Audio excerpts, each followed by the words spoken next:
Good morning, dear colleagues.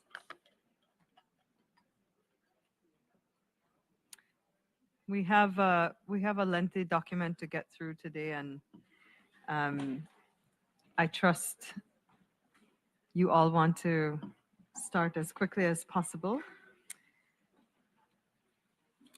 We shall now resume our work and begin this morning with item 5 of the agenda. We are meeting in the format of Informal Working Group 1 to jointly consider the issues of terms of reference and modalities for the operation of and rules of procedure of the subsidiary bodies established under the agreement and the selection process for the members of the scientific and technical body and the other subsidiary bodies established under the agreement. In parallel this morning, the focus group on the size and composition of an informal group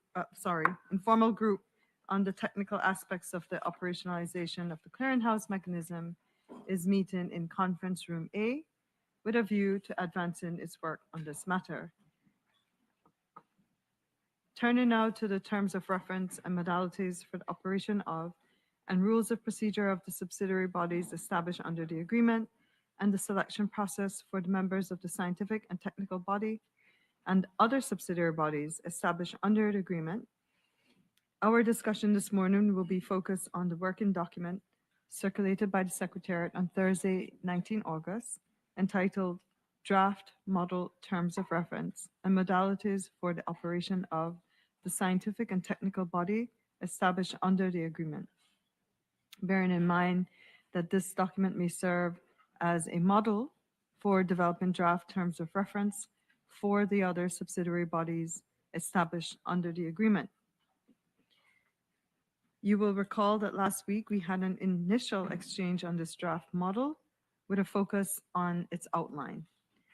We will now continue discussion this morning, focusing on the elements contained in the draft model. In this context, we would like to invite delegations to identify the elements of potential overlap with the rules of procedure of the Conference of the Parties, as well as those elements that you see being different across the various bodies, and reflect on the most appropriate ways to address them. And I want to emphasize here that this is really going to help us with drafting a text that would be useful for negotiation. So we would be grateful if you could zero in on these issues. So we will go through the text section by section. There are 12 sections and there are subsections to those sections, and there are 13 pages overall that I counted. So I know it is lengthy. We'll try to make this as smooth as possible. And if you need a break, we will see how we can factor that in. I won't delay any further with any more comments on my end, but let me then offer the floor, and we will start off with section 1 on the scope of work. So again, if you could, in your reflections, identify any potential overlaps. Obviously, this is not going to be the case. Any overlaps with the rules of procedure of the COP, as well as elements that you see being different across the various bodies. Floor is open on section 1, which deals with the scope of work. I don't see any requests for the floor in the scope of work. Section 2, I will give the floor to Palau on behalf of the Alliance of Small Island States, and then Seychelles on behalf of the African Group. Palau has the floor. Thank you, Co-Chair. Good morning, Co-Chairs. Good morning, colleagues. Co-Chairs, thank you for guiding us through this document. And you know, in the islands, we are taught if we are taken by the currents, it may be imprudent to resist, but rather swim with it. So on behalf of AOSIS, I shall make my best attempt to follow the working method, but noting that we were really under the expectation of having a revised document. With that said, to your point on, to your request on scope of work, AOSIS is unclear about reflecting functions in the scope of work, where there is a dedicated element of functions. So we may have to consider how we deal with repetition. And I know this isn't an overlap with the rules of procedure, but there is repetition and some overlap with regards to scope of work and functions. The STB should also be able to cooperate and support the work of BBNJ SBs. So we can agree, we can agree to lifting the brackets around and its subsidiary bodies. I know I'm getting into the substance and perhaps over and above your specific questions, but just to say AOSIS is happy with the lifting of the brackets around and its subsidiary bodies. But this is certainly, scope and functions is certainly a place where we see overlap. Thank you. Thank you, AOSIS, and thanks for highlighting the fact that we are moving from the draft working document that you had last week. And the logic behind that was that we did not get feedback in some of the substantive aspects of it, except for maybe 2 inputs. I might be wrong. So we wanted to make sure that everyone had a chance to look at it in its entirety, recognizing that last week we only asked for reflections on outline. So that's the reason why, but we would, of course, be looking forward to getting your guidance, and thank you. If you need to address some of the substance, that's very much welcome. Thank you very much. Seychelles, on behalf of the African Group. Good morning, co-chairs. Good morning, colleagues. Similar to our colleague from AOSIS, we had also anticipated to maybe have another document updated that would facilitate us considering the items in a bit more substance, but we will try our best today to do so. As you know, the African Group, we really consider the STB as this expert advisory group, and we think it's of critical importance in terms of how we reflect, the expertise, eligibility, and all of these things that we want to put in there. I speak now first on the relationship with the COP, rules of procedure. So looking at the document, the AG supports the formulation that the COP rules of procedure apply mutatis mutandis, with the caveat that in case of divergences, the rules of procedure shall prevail. We do offer following textual proposal here. We will submit this in writing, but I will read now. The rules of procedure of the Conference of the Parties shall apply mutatis mutandis to all matters not specifically dealt with under these terms of reference and modalities for the operation of the scientific and technical body in accordance with Rule 26 of the Rules of Procedure of the COP. In the event of any divergence between these terms of reference and modalities and the rules of procedures of the Conference of the Parties, the rules of procedures of the Conference of the Parties shall prevail unless otherwise decided by the Conference of the Parties. We know it's, yeah, we will submit that in writing. I will wait to come back on the other sections as we go down. Thanks. Thank you, Seychelles. I'm speaking on behalf of the African Group, and thank you for your understanding. May I please offer the floor to China?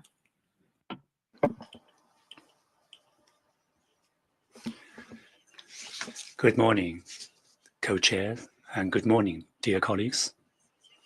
First of all, China very much commends the co-chairs and Dawalos for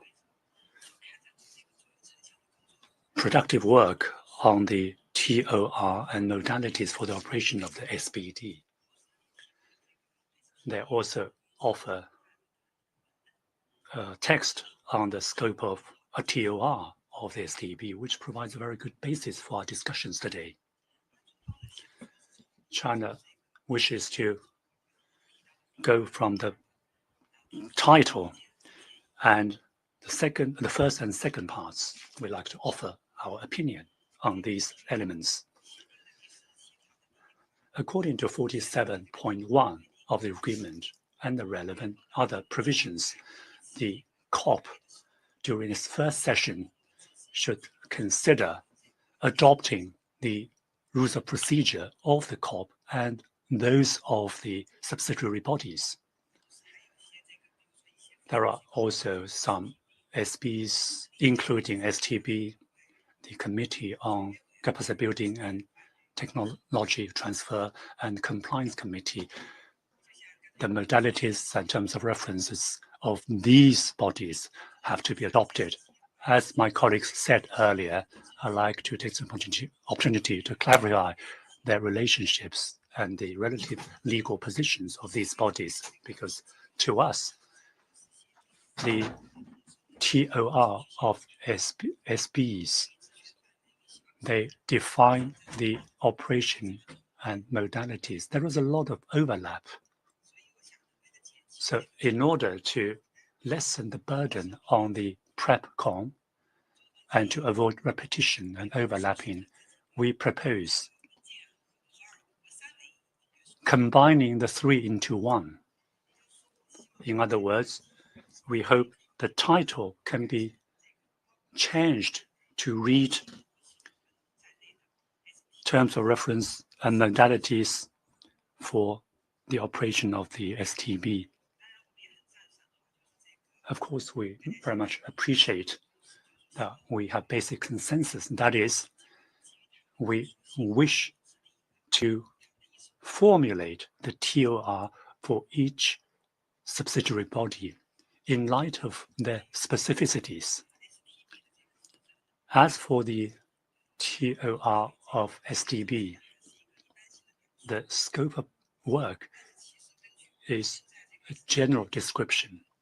However, given the provisions regarding STB, much of its work is to support the STB and EIA functions. So when we define its scope of work, perhaps we can highlight STB's functions in these areas to provide S&T guidance and advice. As for the second part, relationship with the rules of procedure of the COP, we have to consider the specificities of the STB. STB is one of the 5 subsidiary bodies. This one is the most complex and the most comprehensive when it comes to the areas it covers. So when we consider the relationship between the TOR and the rules of procedure of the COP, at a later stage, we can look at some general elements and which are the more specific elements unique to the STB. So at a later stage, we can come back to the issue, how to describe, how to combine them. Thank you, Co-Chair. I wish to thank China for these observations, and my apologies for Colombia. I did not see your flag go up earlier, but I give the floor to Colombia speaking on behalf of CLAM. Muchas gracias. Thank you very much, Madam Co-Chair. Absolutely no problem. On our side, CLAM stands ready to review this document. We have made some remarks in those places where we felt it was relevant. We've also found some degree of overlap, but rather we will indicate when we do find them, and we look forward to discussing it today and to going through it section by section. We will request the floor when it comes to those sections where we have something to say, and perhaps at the end of the discussion, it may be necessary to introduce a revised document, but we haven't felt it necessary to circulate one before that. In sections 1 and 2, CLAM doesn't have any specific remarks. We feel that the brackets clear as they are. We stand ready to discuss the proposal of the African group in relation to section 2, but so far CLAM is happy with the wording thus far. Thank you. Colombia is speaking on behalf of CLAM, and I now give the floor to European Union. Thank you. Thank you, Co-Chair. Let me first thank you for explaining how we were going to proceed today. As we mentioned last week, we think that this draft terms of reference and modalities for the SCB is a good basis, and we could engage on the basis of this document. Also, I think it's worth it to recall that there are two important things to have in mind when discussing on the basis of this document. And I think other delegations mentioned this as well last week. The first one is when we have already provisions in the BBNJ agreement, and we have used language for certain aspects that are also in these terms of in the draft terms of reference and modalities. We should stick as much as possible to the language used in the BBNJ agreement. And another important point is also we need to have in mind, and we need to actually ensure this cooperation and coordination. I know it sounds very familiar, cooperation and coordination with the discussions, the ongoing discussions on the rules of procedure for the COP. That's very important also to have in mind. Now, diving into more substantial issues in respect of section number, section 1 on scope of work. We think we should this point should stay in the terms of these terms of reference and modalities for the STB. We could think about sticking a little bit more to the language already used in the BBNJ agreement, and as CLAM and AOSIS mentioned, if I'm not mistaken, we are also in favor of supporting the removal of the brackets, because one important element, I think, is not only this cooperation and coordination with IFBs, but it's also the cooperation and coordination between subsidiary bodies under the BBNJ agreement. In relation to section 2, on relationship with the rules of procedure for the conference of the parties, I think we are okay with the draft. I think we also agree that the rules of procedure for the COP will apply mutatis mutandis, and we are going to work more on the specificities of each subsidiary body. So we are fine with section number 2. Thank you. Thank you, European Union. I wish to give the floor now to the Russian Federation. Thank you, Madam Chair.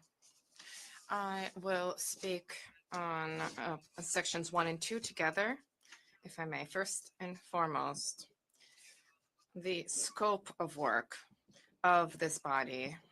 We have already spoken about the fact that this body, it carries significance under the agreement. So what is listed here, that it prepares guidance and information, recommendations are provided and advice is provided, but this is not an exhaustive list. Furthermore, this also provides, in accordance with Article 37, under the procedures and information recommendations are to be taken into account by the parties. Furthermore, it develops standards and guiding principles, and here this is not reflected. So this is not an exhaustive list. Given these important functions in the scientific and technical body, furthermore, it does not carry excessive significance, because that is precisely where the scientific recommendations will be formulated for the establishment of such instruments for marine protected regions and so on. And there will be a heated discussion, and there will be a significant amount of discussion about this. Therefore, there's an absolute need to stipulate and specify that the representative of every state party to the agreement is a member of this body. So the selection of the conference needs to be automatic. And for paragraph 2, the application of the rules of procedure mutatis mutandis, here, this organ should not take decisions. This body should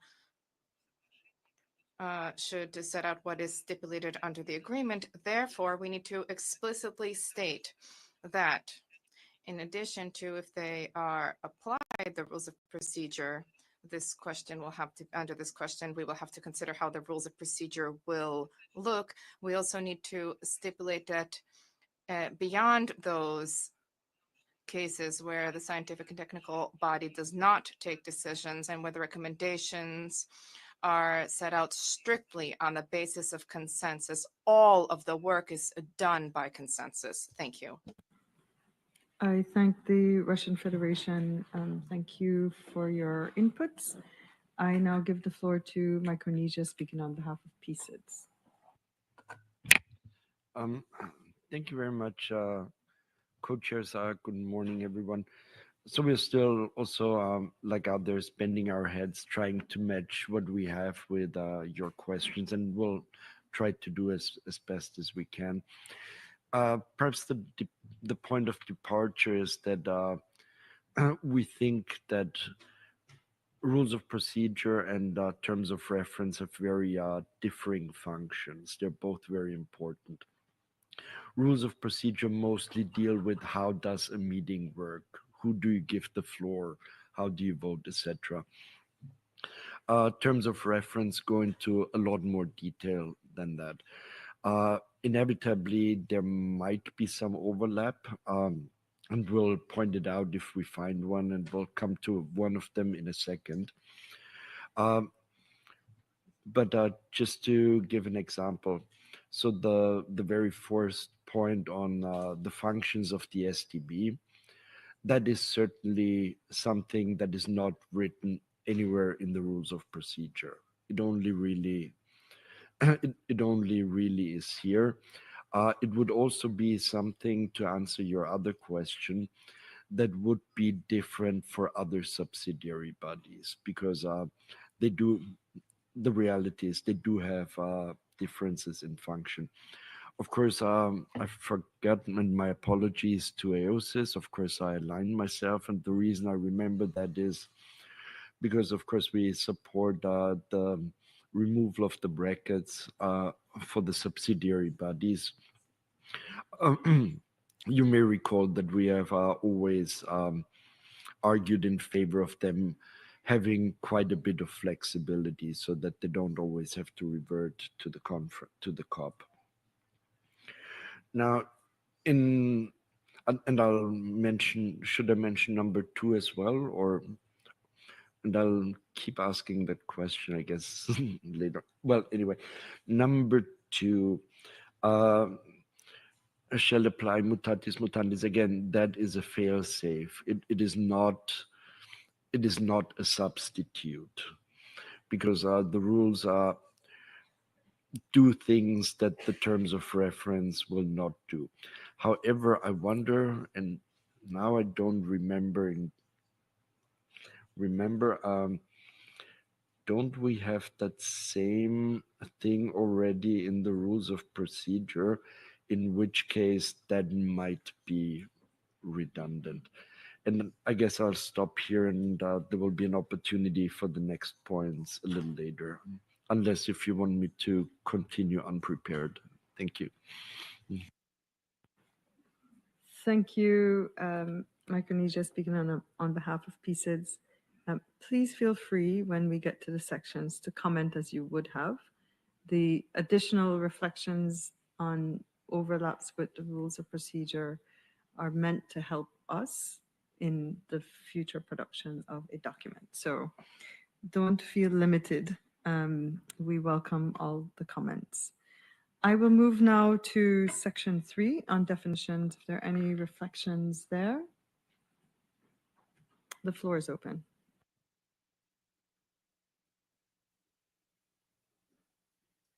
I wish to give the floor to Trinidad and Tobago on behalf of the Caribbean community, followed by Colombia on behalf of CLAM. Thank you, Madam Co-Chair, and good morning, colleagues. Thanks for giving me the floor. On this section on definitions, we just have one major comment on paragraph 4. CARICOM is highlighting the possible need to capture intersessional meetings in this definition. With regard to the bracketed items at the end of the paragraph, we think that, of course, this will be resolved when we finalize the rules of procedure of the COP and decide on the relationship as discussed in paragraph 2. That being said, CARICOM recognizes that the STB would need a separate rules of procedure document for itself, which incorporates the relevant rules of procedure from the COP and which also makes any necessary adjustments. Thank you. Thank you, Trinidad and Tobago, speaking on behalf of CARICOM. I wish to give the floor to Colombia, speaking on behalf of CLAM. Muchas gracias, señora. Thank you very much, Madam Co-Chair. Under Section 3 definitions, CLAM has some remarks relating to 3 of these definitions. First, in the definition of conflict of interest, paragraph 3, we feel that "an" could be replaced by "any," and thus it would begin. Any interest, including. So the conflict of interest means any interest, including, and so on. Later on, under definition 4, meeting, we feel that there should be a reference to both ordinary and extraordinary meetings of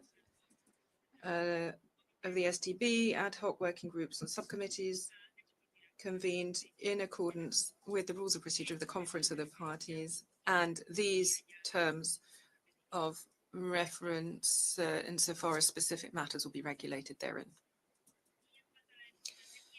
Under the definition of member, we feel it's preferable to replicate exactly the same language from the agreement under Section 2. And the members of the STBs should be appointed by the parties and elected by the COP to avoid any discrepancy there. Thank you. I wish to thank Colombia, speaking on behalf of CLAM. I don't see any other requests for the floor, so let me move on to Section 4. Russian Federation. Colleagues. I wish to thank my distinguished colleague. As she said, yes, the conference, I would add elected automatically. So every state nominates and the conference automatically appoints those candidates which the country has nominated. Furthermore, we need probably to add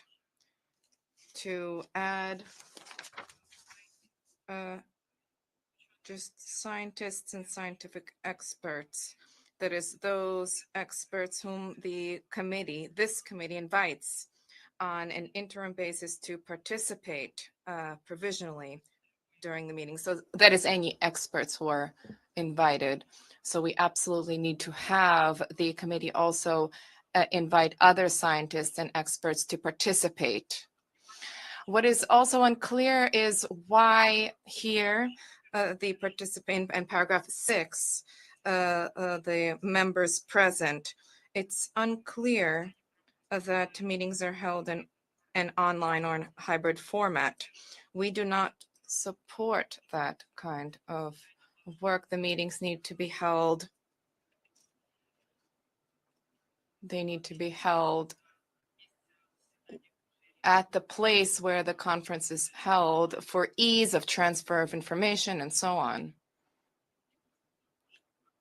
So in-person format. Thank you. I thank the Russian Federation and I give the floor to Micronesia, speaking on behalf of PCIDS. Thank you, Co-Chair, and thank you for allowing for a little bit of time for us to quickly read through the definitions. Now, I would imagine that coming back to your questions of what might be different or what might be the same for that matter with other subsidiary bodies, I would imagine a conflict of interest is a conflict of interest, whether it's in body number A or body number 2. But again, this is not something that would really fit into the rules of procedure, so it is proper to have it here.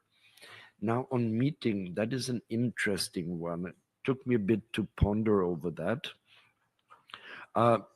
Yes, the rules of procedure speak about meetings, but it's a slightly different take here because the STB might be meeting a lot more often than the conference of party does.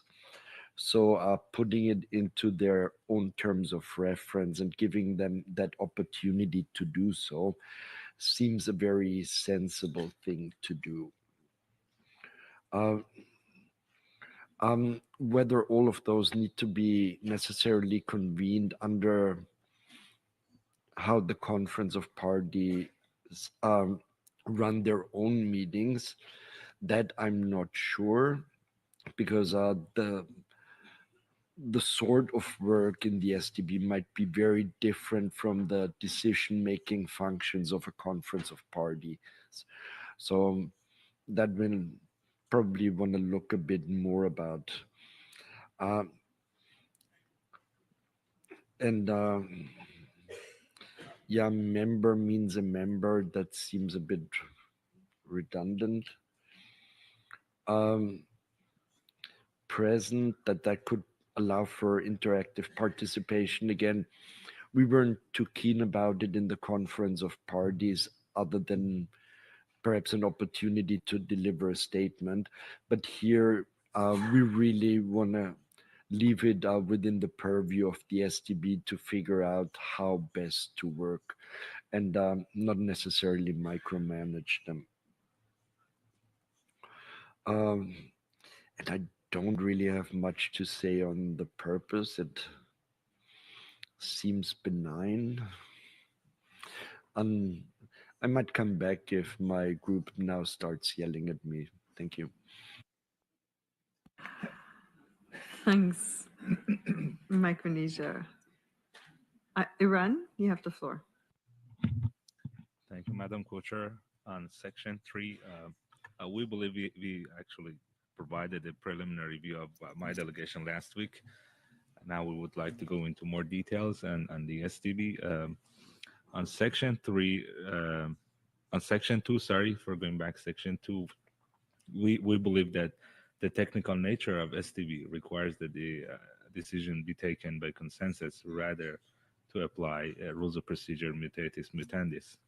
On Section 3, on the definition of conflict of interest, we would like to seek for the source of this definition. We have looked into different conventions, for example, Convention Against Corruption. Indeed, we have a reference therein, but there is no definition for this term. We would be happy to have the source of this definition. And for the purpose, it seems that the purpose and mandates and the functions are interlinked, because when we look into the agreement itself, it states that under the authority and guidance of the conference, the STB shall provide scientific and technical advice to the conference of parties, perform the functions assigned to it under the agreement, and such other functions as may be determined by the conference of parties, and provide reports to the conference of party on its works. So it seems that part of this mandate has been split into purpose, part of it is in function. We're not sure if this is the best way to approach this. We're looking into what kind of formulation would work better, but we believe we should take all these responsibilities all together. And if there is a purpose, so we believe that the caveat within its mandates is also important. Within its mandates in accordance with the agreement, a specific article may be helpful. I don't want to launch us in next section. We suffice for these comments.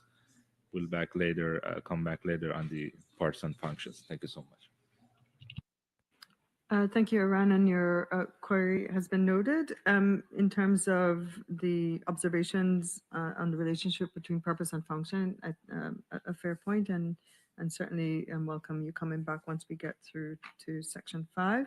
But I do have 2 other speakers presently. Colombia on behalf of CLAM. Please, you have the floor. Gracias, señora. Thank you, Madam Co-Chair. I think we're now getting into section 4, purpose. Under this one, we would prefer to repeat the precise language from the treaty rather than distancing ourselves from that. If we could go back to 49.4 and quote the precise reference, we think that would be best. Thank you. Thank you very much, Colombia, on behalf of CLAM. And now I give the floor to Norway. Thank you, Co-Chair. I'm just briefly going to take us back to paragraph 2 and echo our previous intervention on the application mutatis mutandis, and agree here with CARICOM that these rules of procedure need to be singled out with the other rules pertaining to that body, but I'm not going to go into lengthy intervention on that. So then taking us to part 4, we also noted the same concern as Iran on the application of only advice and recommendations on the conference to the conference of the parties, while the agreement has a wider application for the STB, also giving advice and recommendations to parties. And we believe that this could be amended by just adding to the last part of paragraph 7, the wording, and I quote, "and to perform such function as set out in the agreement," end quote. But we are also flexible on any language that just captures the whole purpose of the STB. Thank you. I think Norway, and the points are well taken from the delegations that just spoke in relation to purpose and the linkage to functions as well, and the consistency that's required with the agreement overall. Thank you for those reflections. I will give the floor to Canada, then India, then Russian Federation, and perhaps we can go into section 5 after. Canada, you have the floor. Thank you, Co-Chair. I just wanted to quickly echo the intervention by Norway, and also emphasize that the way we read the sections 1,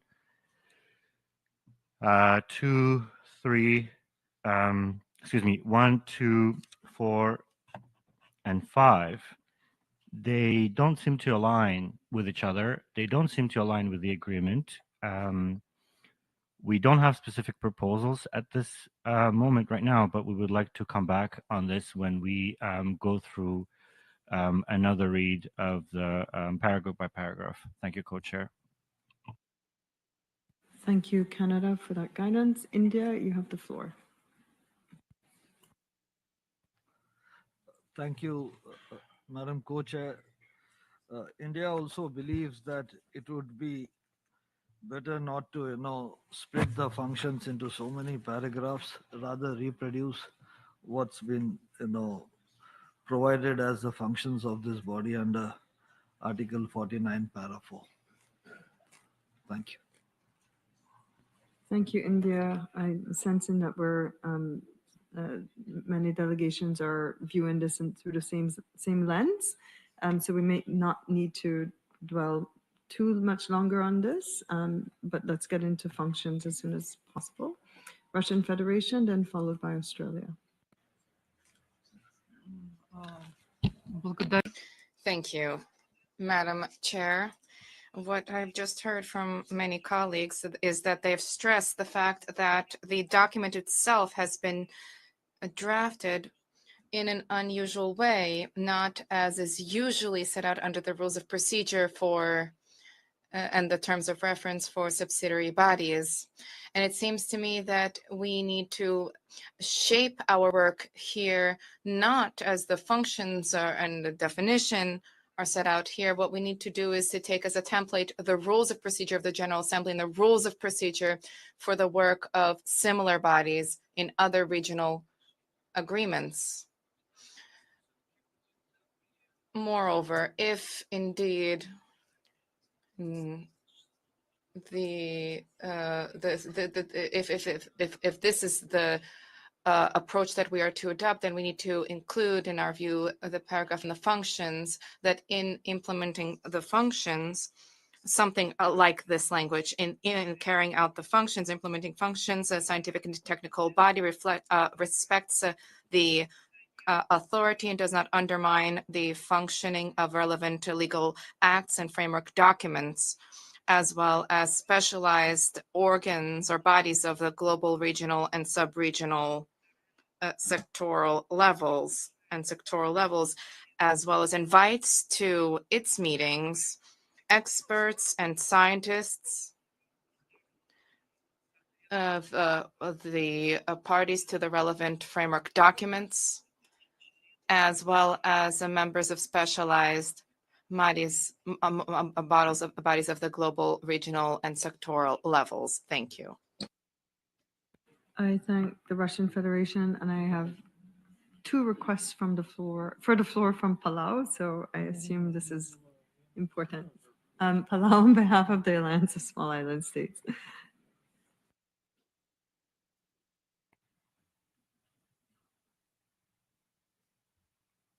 I wish to give the floor to Palau, and then I'll come back to Australia after Colombia. Thanks. Thank you, Madam Co-Chair. No, please. I saw us jumping from functions to purpose, so wanted to come in on functions, but happy to hear from colleagues first. And I have no idea how we reflected twice, but quite impressed with the technology. Thanks. Yes. Yes, it's occurring not only with Palau, with other delegations as well. Australia, did you want to come in on purpose? Here, yeah. So let me go to Australia, and then I'll come over to Colombia. Thanks. Thank you, Chair. We just have two minor suggestions on the purpose paragraph. The first being linked to the general agreement we heard from the room about the removal of the brackets in the first paragraph. So we think that change should also be carried through to this paragraph so that the subsidiary bodies are mentioned here. And just one other minor comment that we don't see much of a need to restrain the language to implementation here, and we might also reference functioning of the agreement as well. Thank you. Thank you very much. Australia, I have Colombia speaking on behalf of CLAM. Muchas gracias, señora. Thank you very much, Madam Co-Chair. I will be referring to this section 4 functions.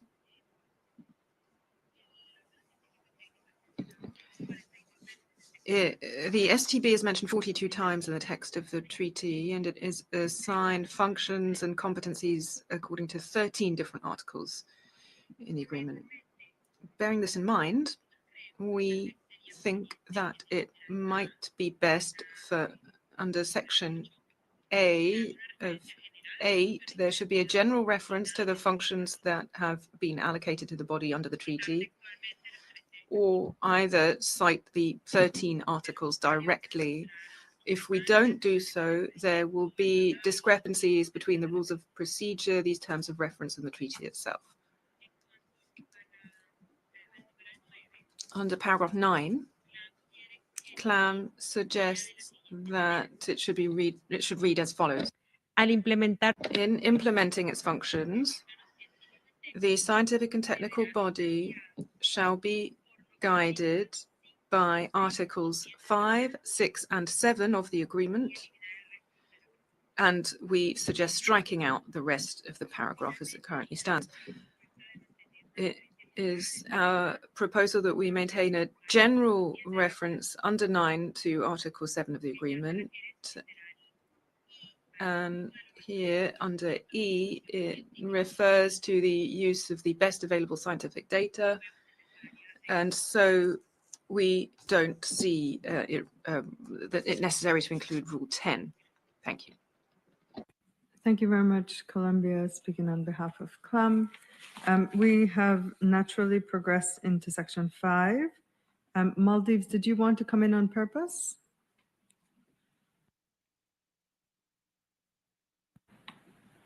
Maldives has the floor. Thank you, Madam Co-Chair. Just reflecting on the discussions that we are having with regards to the terms of reference, the rules of procedure being in a mix. One way to tackle that option, that difficulties right now, is to put some of the functions in the agreement and the mandate in Article 49, which evolves as we as a COP develops in an annex. So we put all the functions and the terms of working modality, the work of the scientific committee or the scientific and technical committee in an annex, and then focus on the rules of procedure in the main body of the text, which is also the norm in most of the scientific committees in the regional fisheries management organizations. So it allows the room for the scientific committee to evolve as more data and more work is assigned by the COP. Thank you. Thank you very much, Maldives, for sharing that potential approach. I'd like to give the floor to Palau, speaking on behalf of AOSIS. We're on section 5. Thank you, Co-Chair. Indeed, I am speaking on behalf of the Alliance of Small Island States. My colleagues made me chuckle. They said even the technology is recognizing our special circumstances by having us reflected twice. For purpose and functions, this is certainly one of the for purpose and function, this is certainly one of the sections that it may be helpful for you to note that they will be different for the different bodies, of course. But what we do see as similar across all the bodies is the inclusion of a paragraph 9 or paragraph 9 type, which explicitly reflects Article 7M of the agreement, especially in the absence of any guarantees that there will be a SID seat. We note the importations of the agreement as proposed by CLAM. We will consider them, but we see them separate from this paragraph. Thank you. Oh, apologies, Madam Co-Chair, one more. With regards to paragraph 10, AOSIS suggests adding in paragraph 10, after best available science, something to the effect of and relevant traditional knowledge of indigenous peoples, as well as local communities in performing its functions. Thank you. Thank you very much, AOSIS. I wish to give the floor to Micronesia on behalf of the SIDS. Thank you very much, Co-Chair. And so looking at functions, first paragraph 8 seems to be almost a little bit of a catch-all, which gives some flexibility on the work. So that could be a good thing. On 9, of course, we completely agree with AOSIS on that. We like that paragraph very much. Finally, on 10, of course, we agree with AOSIS also to include the relevant traditional knowledge here. And we noticed throughout the text there was a few different variations, while I think it was actually pretty uniform in the agreement. So maybe easiest is just to transplant it. But one thing I just realized now is, which I don't fully understand, is to maintain the capability to use. So we're not asking the body to use the best available science and relevant traditional knowledge. We're just prescribing to it, it should be ready to use it. So that seems, the phrasing on that seems a bit odd. Thank you. Thank you, Micronesia. I have 3 groups who have requested the floor, so I will go through those in turn and then move on to the individual state delegations. So Seychelles, speaking on behalf of the African group. Thanks, Madam Co-Chair. Yes, Seychelles speaking on behalf of the African group. So for this section, for para 8, so the AG prefers for that the functions of the scientific and technical body be explicitly listed in full to avoid narrowing the mandates as provided in the agreement. So it regards to guidance for the functions, so this particular paragraph 9, I think, as other colleagues have indicated, is quite important for us. And we feel that probably we should derive Article 7 in its entirety and not only from subparagraph M. In terms of formulation, I've heard from colleagues that we may just borrow how it is written in the agreement for Article 7, so we may sort of be aligned in doing that in terms of how we reflect that section. So I think we'll leave it for now, but we are happy to look at how we can include Article 7 in Para 9. Thanks. Thank you, Seychelles. I wish to give the floor now to Trinidad and Tobago on behalf of CARICOM. Thank you, Madam Co-Chair. And of course, CARICOM aligns with the statement delivered by EOSIS. On paragraph 8A, CARICOM recognizes that the roles and function of the STB are, of course, scattered across the agreement and not neatly placed in one particular section of the treaty text. We are flexible on how we choose to capture the functions of the STB, but there's the possibility to, of course, highlight here all the articles that outline the functions of the STB. We are comfortable with paragraph 9 as stated, and with regard to paragraph 10, CARICOM sees the need to include reference to using relevant traditional knowledge of IPLCs in the STB performing its functions. Thank you. I thank Trinidad and Tobago, speaking on behalf of CARICOM, and I now give the floor to the European Union. Thank you. Thank you, Co-Chair. I will refer just briefly to the idea that we also share with other delegations that probably we will need some streamlining exercise for the scope of work and purpose, and probably including these functions as well. And now referring to section number 5. In relation to the first provision that says, like, well, the functions of the scientific and technical body include those referred to in articles and then brackets of the agreement. I mean, we are flexible. We also think that this is a catch-all provision. So we do not think there is indeed a need to list all the articles, but we remain flexible on that.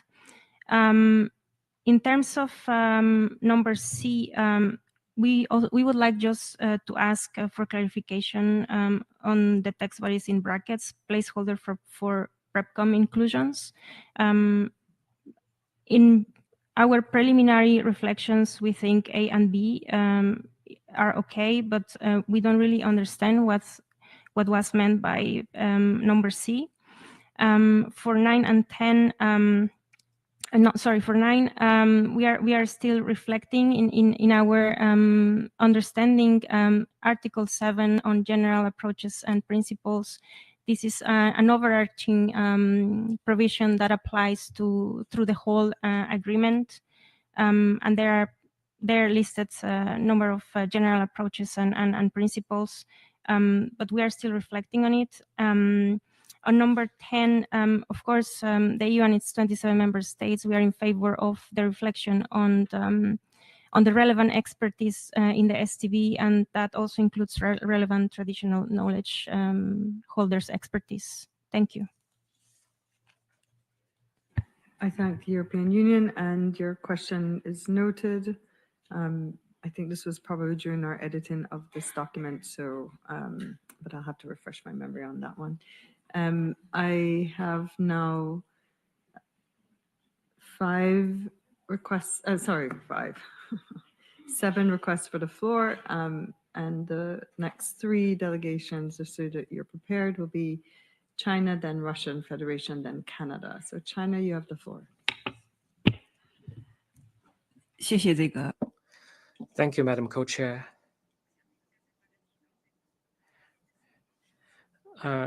There's been a very heated discussion surrounding purpose and functions.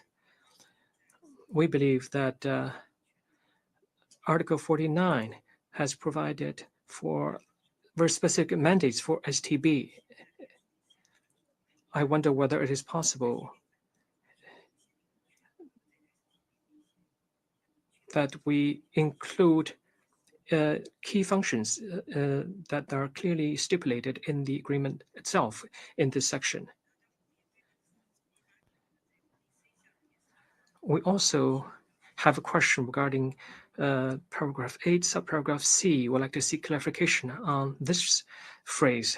With regard to paragraph 9, China supports the proposal made by Colombia on behalf of CLAM. Indeed, Article 7 of the agreement provides a very important guiding principle. At the same time, Article 5, 6, and 7, or even Article 8, all of those articles constitute a very important guidance for the future operations of the STB. I believe in paragraph 9, maybe it is possible for us to include those articles as well. We have also noted that STB plays a critical role in supporting the use of traditional knowledge.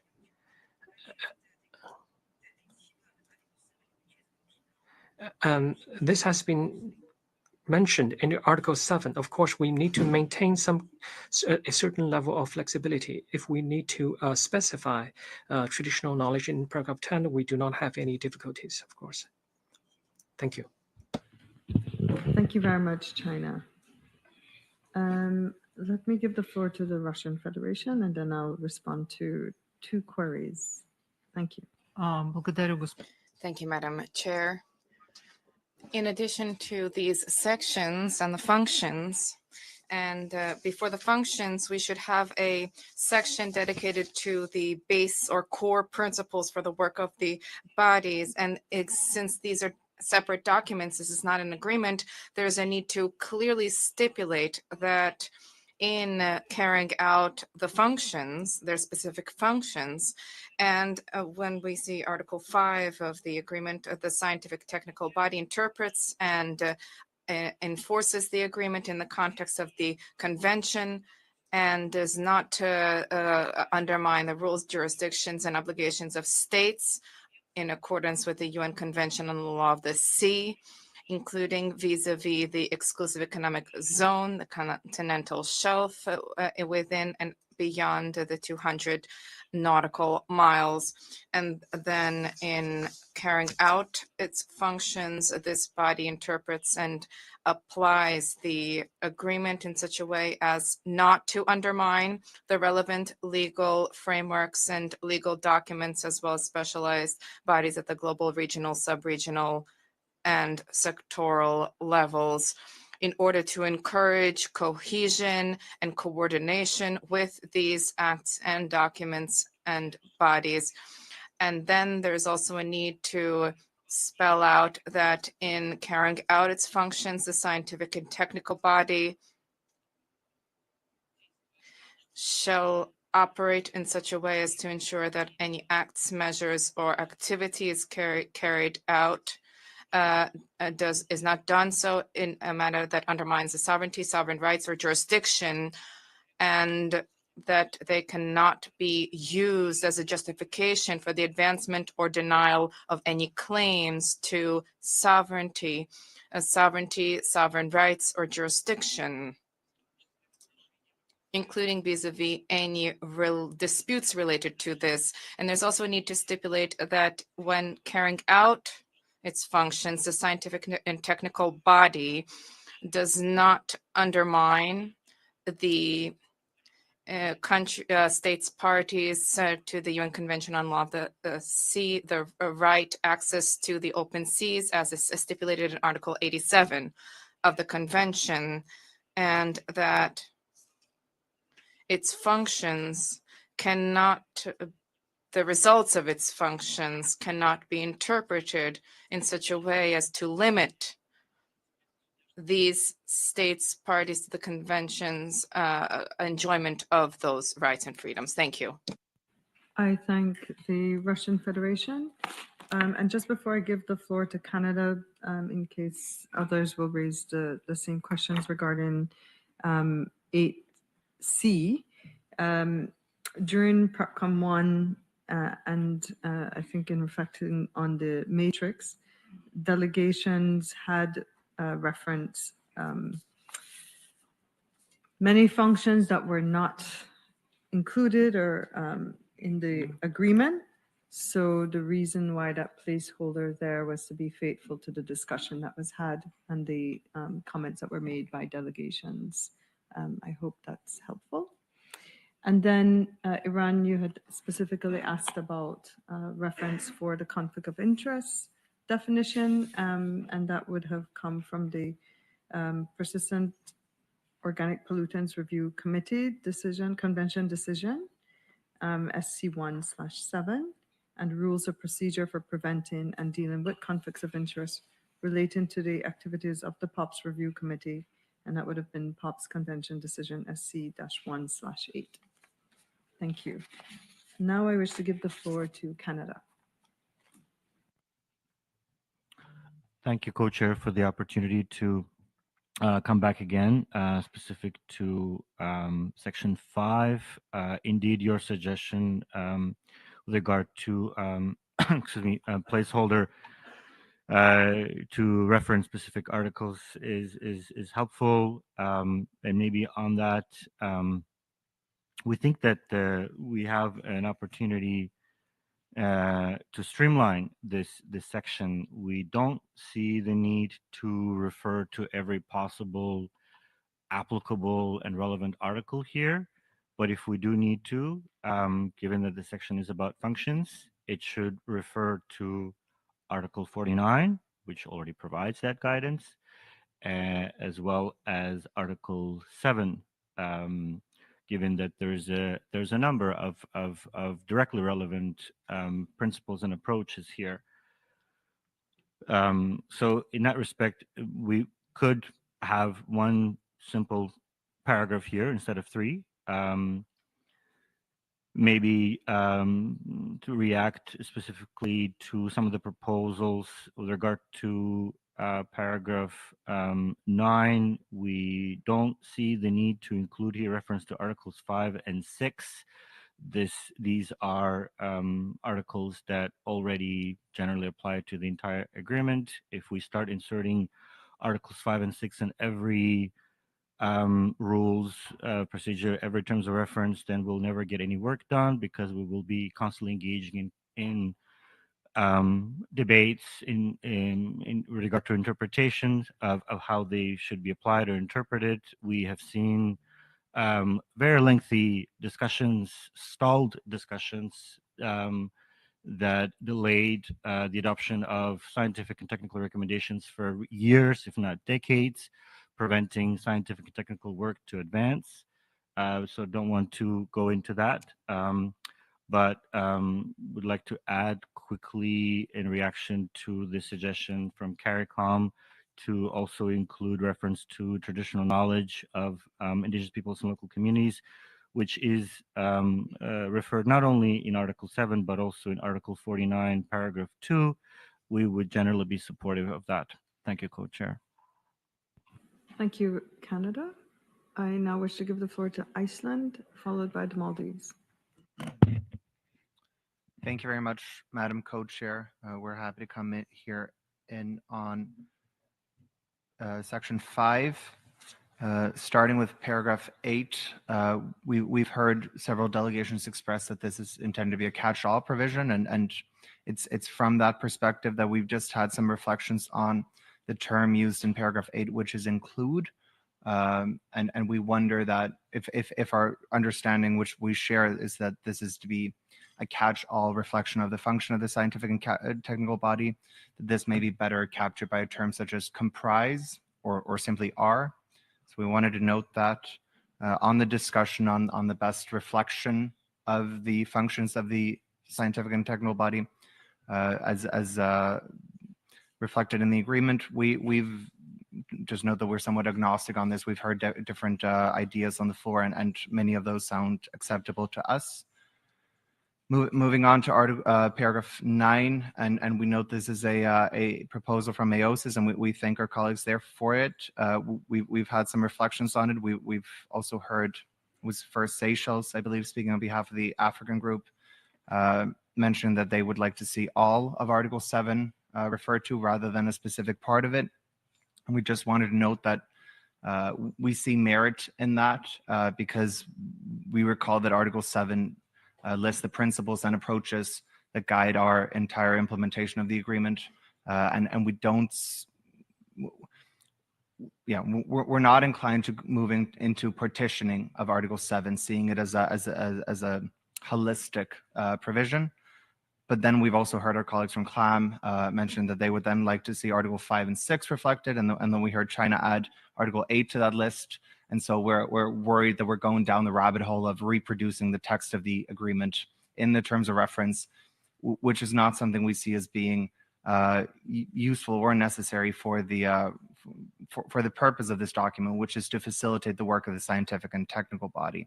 And we're mindful that we have a section 11 in this terms of reference, which refers back to the agreement and the precedents of the agreement. So we would love to find a neat way of resolving this. We think that the scientific and technical bodies to carry out its tasks in accordance with the agreement, and it's specified in the purpose section right now that is to support the implementation of the agreement. We heard our colleague from Australia mention that we could perhaps add implementation and the functioning of the agreement. We wonder whether there may be a way of having the spirit of what we're trying to get at here reflected there, adding to the list of potential formulations a reference to supporting the attainment of the objective of the agreement as something that's possible there. Finally, on paragraph 10, we heard our colleague from the Federated States of Micronesia speaking on behalf of PCIDS referred to this terminology, maintain the capability. We had also paused at that terminology. It just wasn't clear to us what exactly it's getting at, and wonder whether just removing it and referring to the scientific and technical body using the best available science and performing its functions may be better. And we take note of the submission that was made on referring to traditional knowledge also. And we of course, are mindful that that's also included in Article 49, and anything that accurately reflects that as a part of the function of the SDB is something that we're happy to support. Thank you. Thank you, Iceland, for your reflections. Maldives, you have the floor. Thank you, Madam Chair. The Maldives would like to align the statement by EOSIS on functions. We see merit in retaining paragraph 9. On paragraph 10, we were on the same view as Iceland and PCIDS. Right now, the Article 10 focus on capabilities. We feel it's the responsibility of the COP in the selection of experts to fulfill the mandate given in Article 49. But if you want to reflect on the function of the STB, we would also like to include, apart from the IPLCs, would also like to include the application of precautionary approach when there is the absence of scientific certainty, so that it doesn't delay the action or prevent significant or irreversible damage to the environment as well. Thank you. Thank you, Maldives. I recognize Colombia. You should have the floor on behalf of CLAM. Gracias. Thank you very much, Madam Co-Chair. I just wanted to react to some of the remarks shared by colleagues in relation to our proposals and others circulating in the room. I just wanted to explain a little bit why CLAM prefers to refer to Article 7 in its entirety and also to Articles 5 and 6. What we've noted is that the functions of the STB are very cross-cutting in nature in terms of the agreement. They're scattered across the agreement, as we said before. The functions are going to refer to all of the sections in the agreement. And so This is why we feel that it is necessary to cross-reference Article 7 in its entirety. And we've just heard some delegations referring to section I and J on traditional knowledge, or to E, the precautionary principle. So I think it's best actually to refer to all of it rather than selecting specific ones, because the work of the STB needs to be drawn back to these reference points, because we're supposed to consider all of these general principles in our approach. And also the reference to Articles 5 and 6. These are important to CLAM because the STB has functions that are specifically related, for instance, to UNCLOS,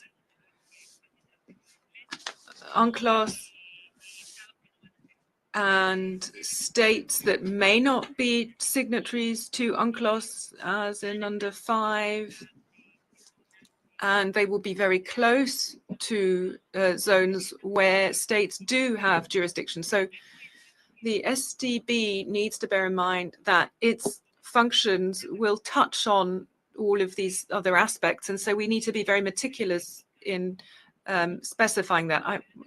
It's not necessary to replicate all of these for all of these subsidiary bodies, but for the STB, given its importance and its functions, we feel that it is necessary here to refer to Articles 5, 6, and 7 in their entirety because of how relevant they are. Thank you.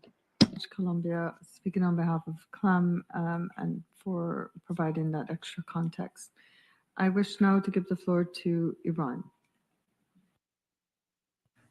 Thank you, Madam Co-Chair.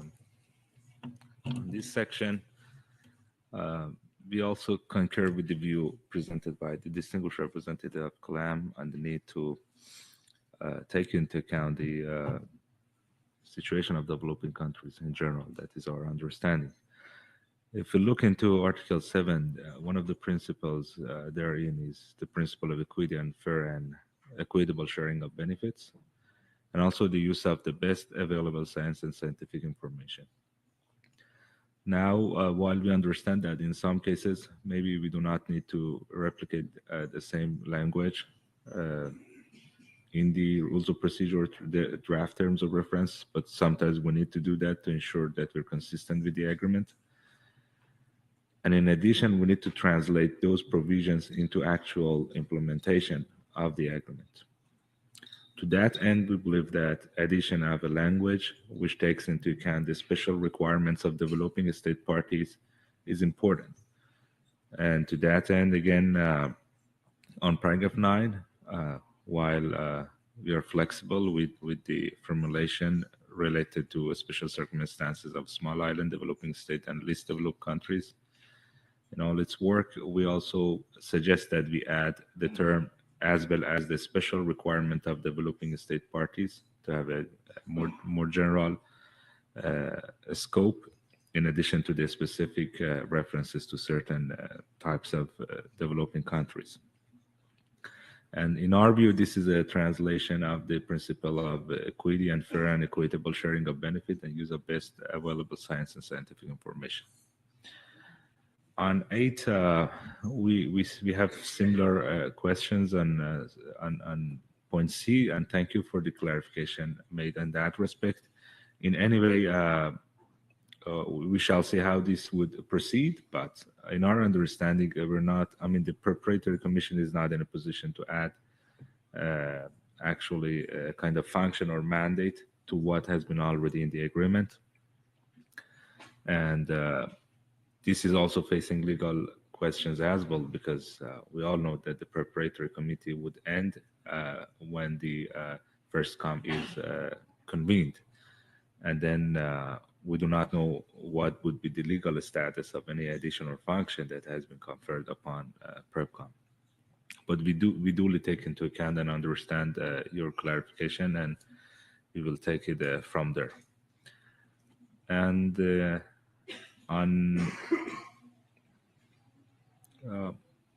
I believe we're not yet on capacity of members, right? Because one delegation's touched upon that, but we're not there yet. Okay.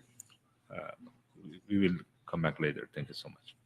Much appreciated, Iran, because I have 4 other delegations who wish to take the floor on this item. And what I'm hearing from the room is, well, at least in terms of the 8C, there's a little bit of discomfort with what exactly it implies. So we've taken note of that. And then in paragraph 10, again, some lack of clarity on what the phrase capability to use mean. This is the room's document, so we're happy to receive your guidance accordingly. And then we've heard some reflections on how best to treat with this, but also other sections prior in a streamlined manner. And of course, we did hear from the Maldives on a suggestion on how an approach is taken in other bodies in relation to functions. I wish now to give the floor to New Zealand. Thank you, Co-Chair.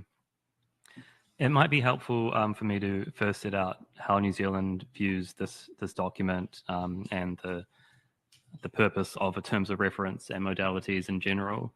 And really, we have the starting point that we do have the agreement. We have everything in the agreement. And actually, there's a lot in there which is very useful and fit for purpose in respect of the purpose and the functions of the STB. In our view, it's not our task here to be trying to replicate or paraphrase or find a way of including all of that in this document. For us, this document is an opportunity to fill the gaps in terms of detail so that the members of the STB and the STB as a whole is very clear specifically as to what is expected of it and how it is to work. It is a very clear expectation that members of the STB will have read the agreement, will be very familiar with the agreement, and that it will be their primary document, their primary reference point as they conduct their work. With that starting point, I would just note that in respect of the purpose of the STB, and sorry to come back to this, but that general position takes us to the point as New Zealand of suggesting that less is more here. The purpose is very clear in the agreement. And for us, as long as it is clear that this document doesn't represent an intention of the Conference of Parties to amend the purpose of the STB as provided in the agreement, then we will be comfortable. So for us, a clear reference back to the agreement here is all that we need. In respect of the functions, again, we think that the functions are very clearly set out in the agreement. In respect of paragraph 8C, we understand the intention here, and from where I'm sitting, I haven't heard that we are yet at the point of deciding any other specific functions that the Conference of Parties would be deciding at COP1. If we were to do that, then I understand that they would fit here, and so whether or not we keep that as a placeholder or not, we aren't too worried about that. In respect of paragraphs 9 and 10, going back to that point that we have the agreement and that it is applicable in respect of the functions of the STB, we don't see that it is necessary to replicate the specific articles that apply, because many apply, not just those that have been mentioned this morning. I think one exception to that is in respect of Article 7 of the agreement, where those general principles and approaches apply with respect to how parties shall be guided.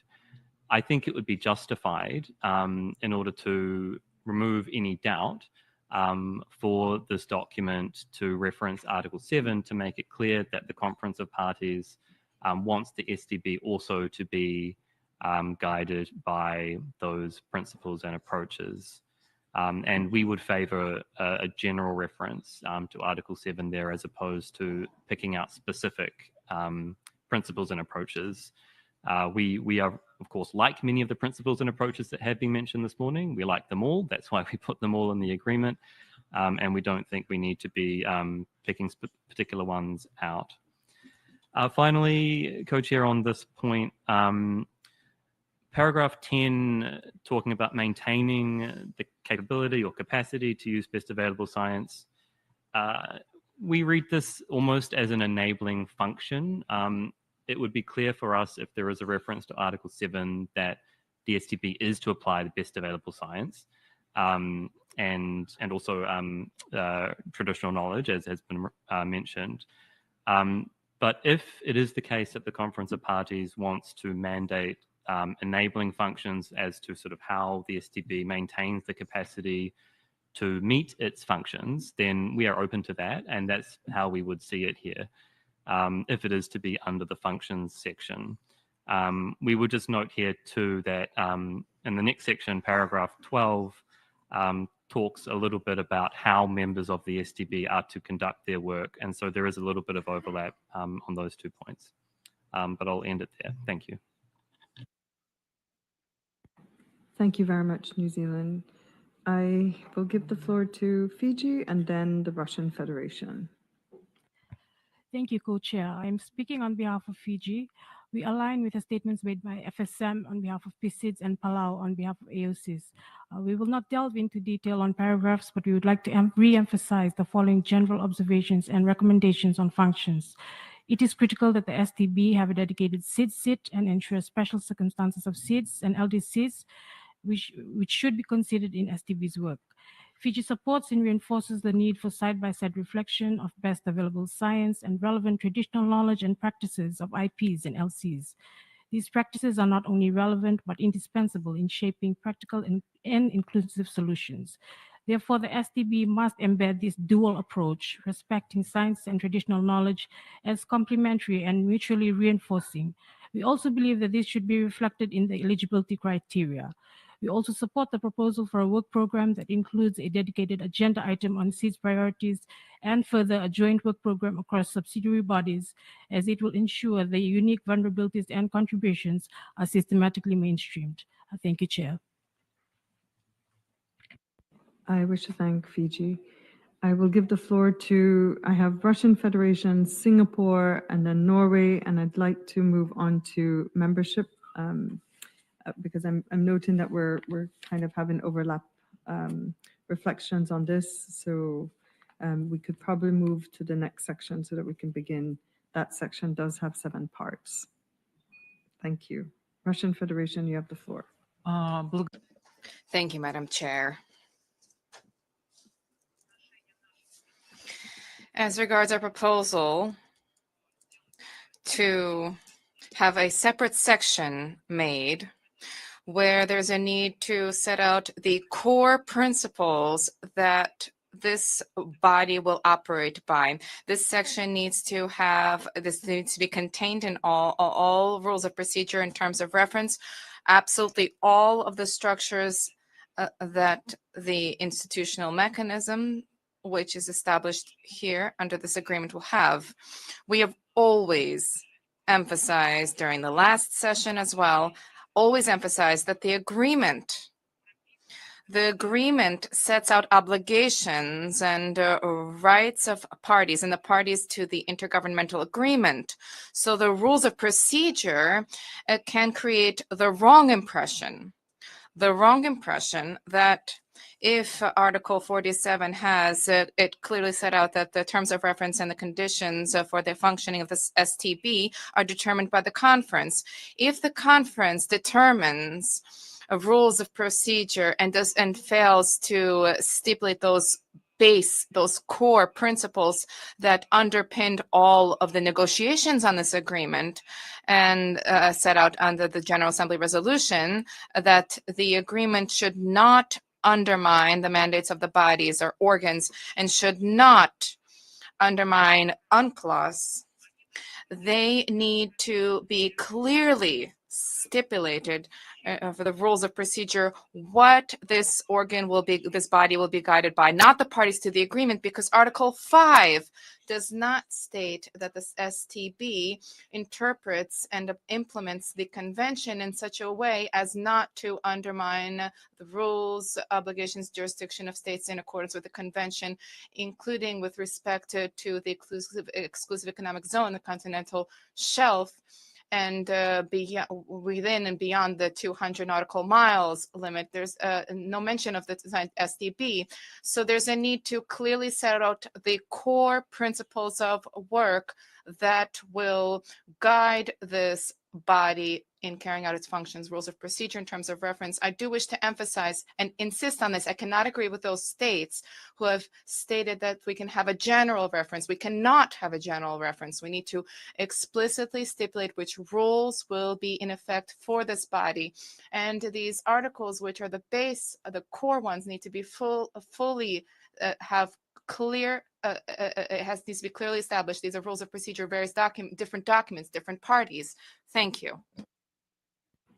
I thank the Russian Federation. Palau, for AOSIS, I noted you wish to take the floor. Is it on the function section, the next section? Okay, thank you. Singapore, you have the floor.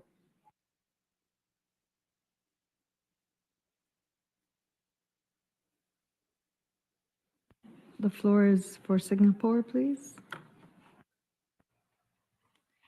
Thank you, Co-Chair, and good morning to all. We align ourselves with AOSIS comments.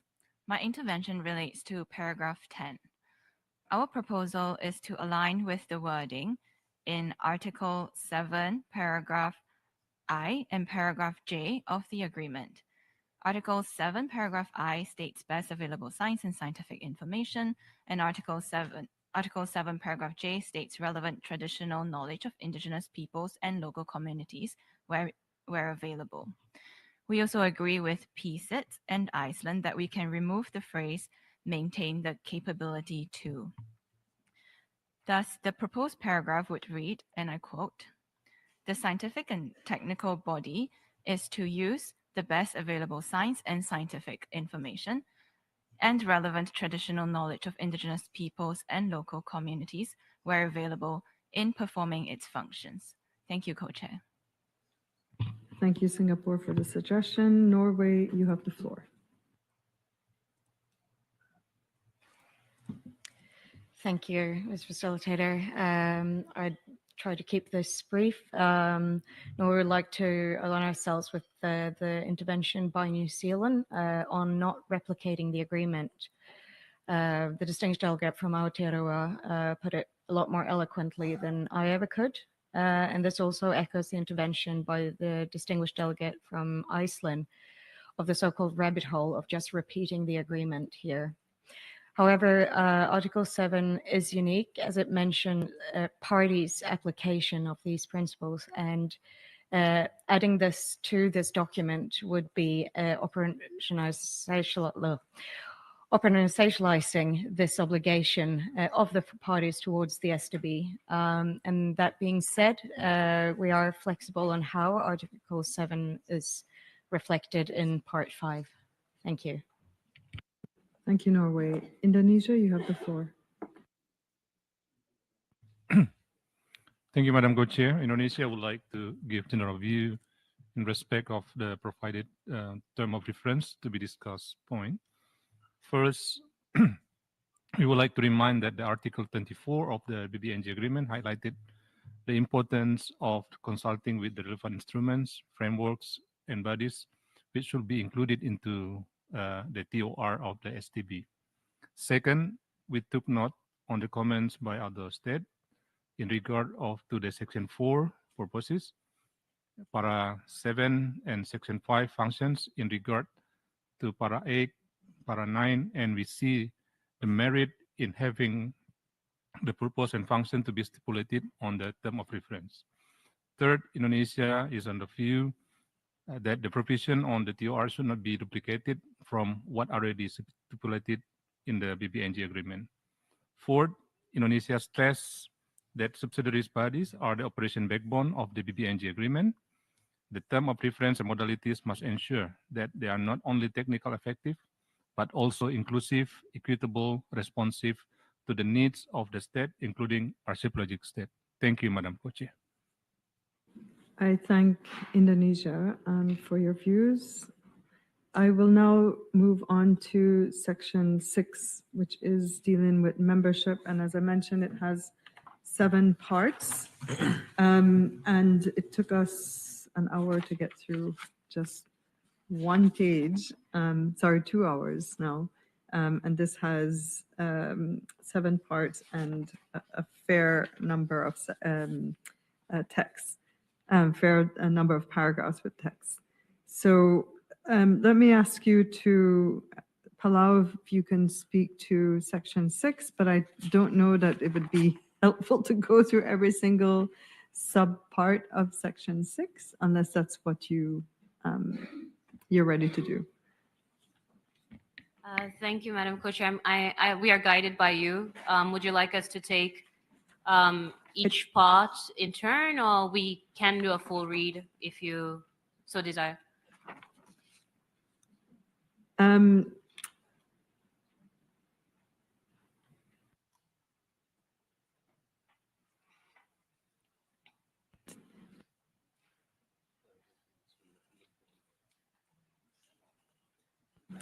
Okay, my co-chair and I think maybe we just do the full read of section 6.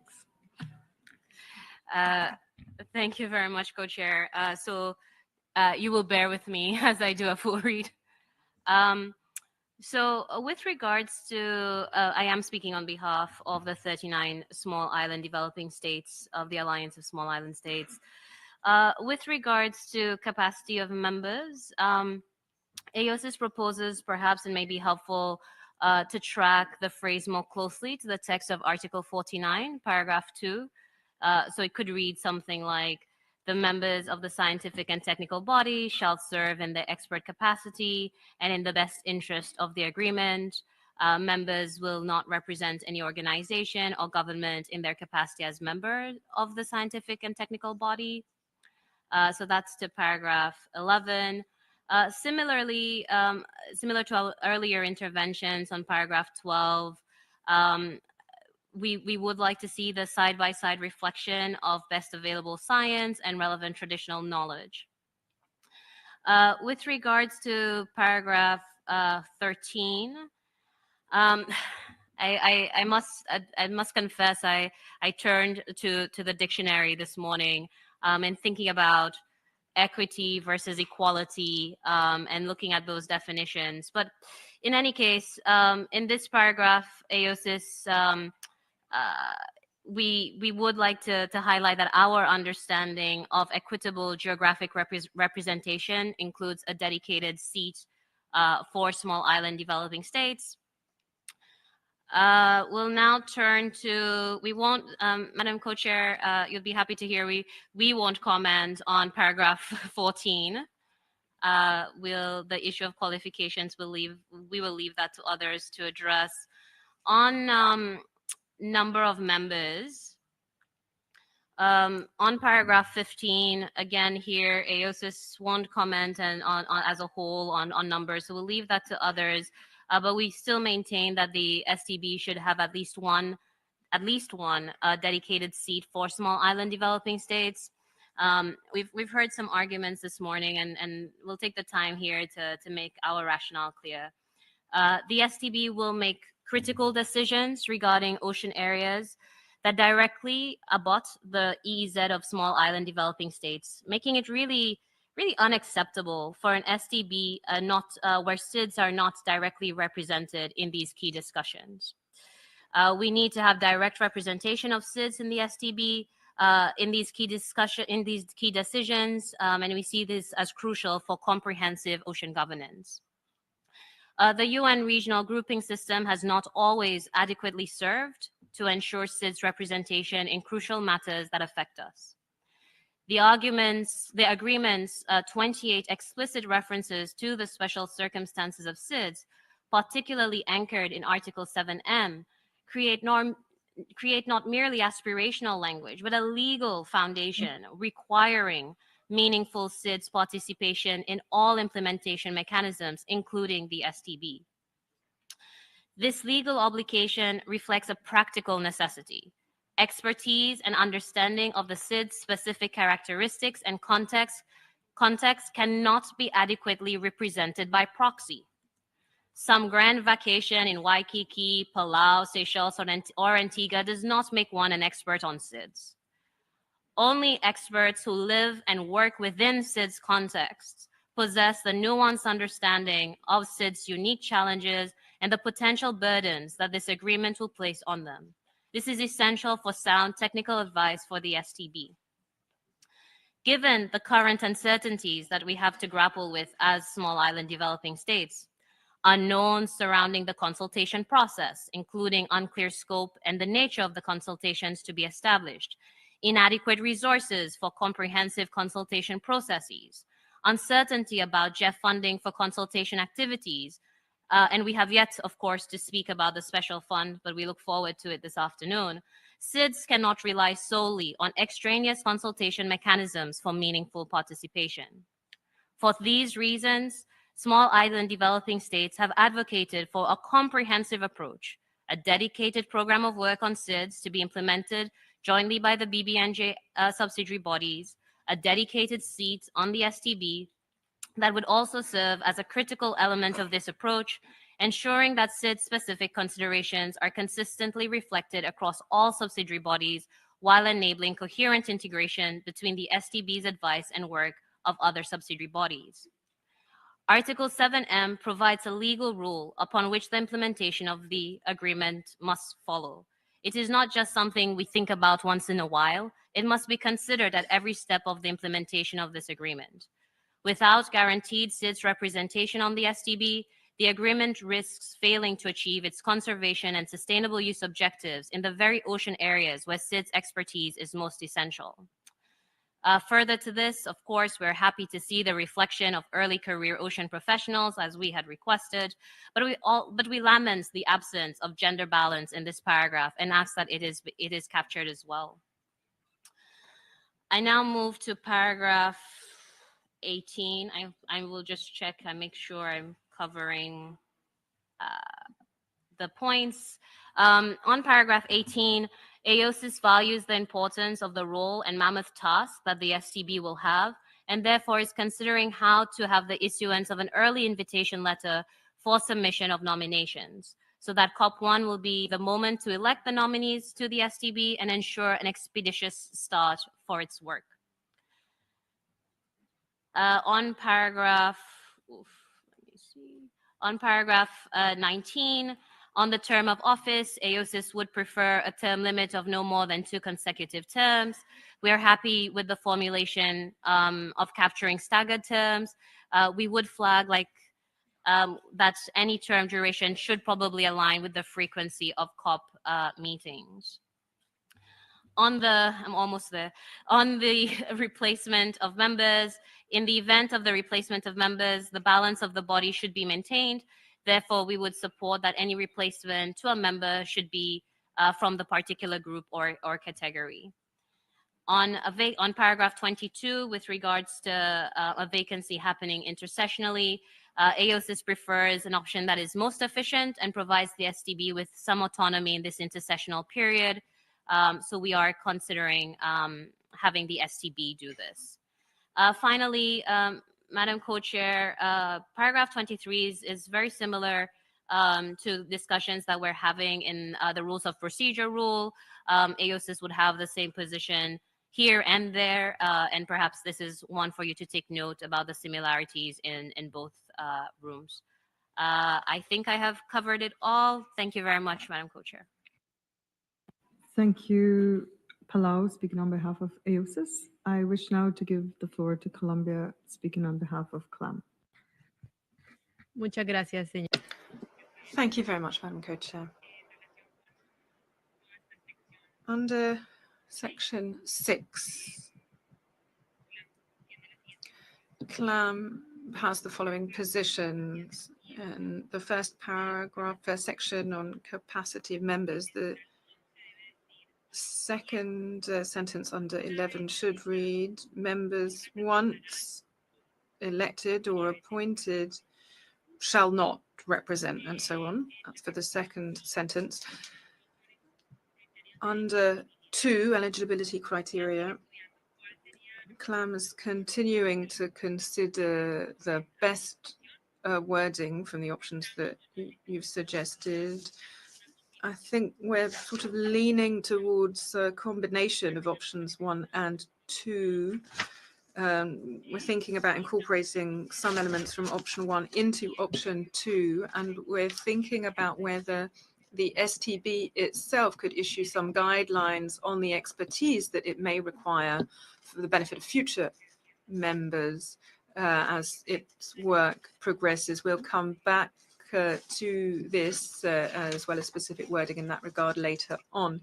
Under section 3, number of members, CLAM believes that the first paragraph here could indicate that the STB will be made up of the agreed number. We are leaning towards 35 as the best option here, but 16 is a little difficult for us because we're not sure whether we can attribute special seats to some groups that have institutional bodies under the UN, whereas not all of them do.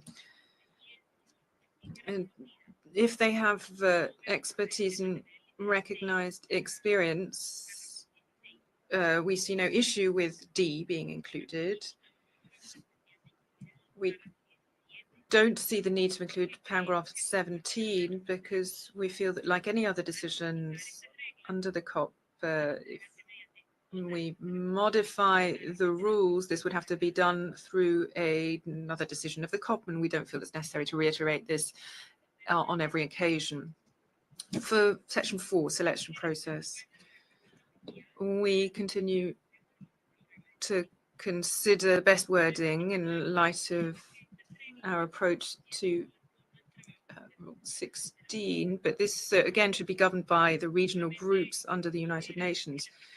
We feel that the Secretariat doesn't actually have the mandate that we're trying to give it under F.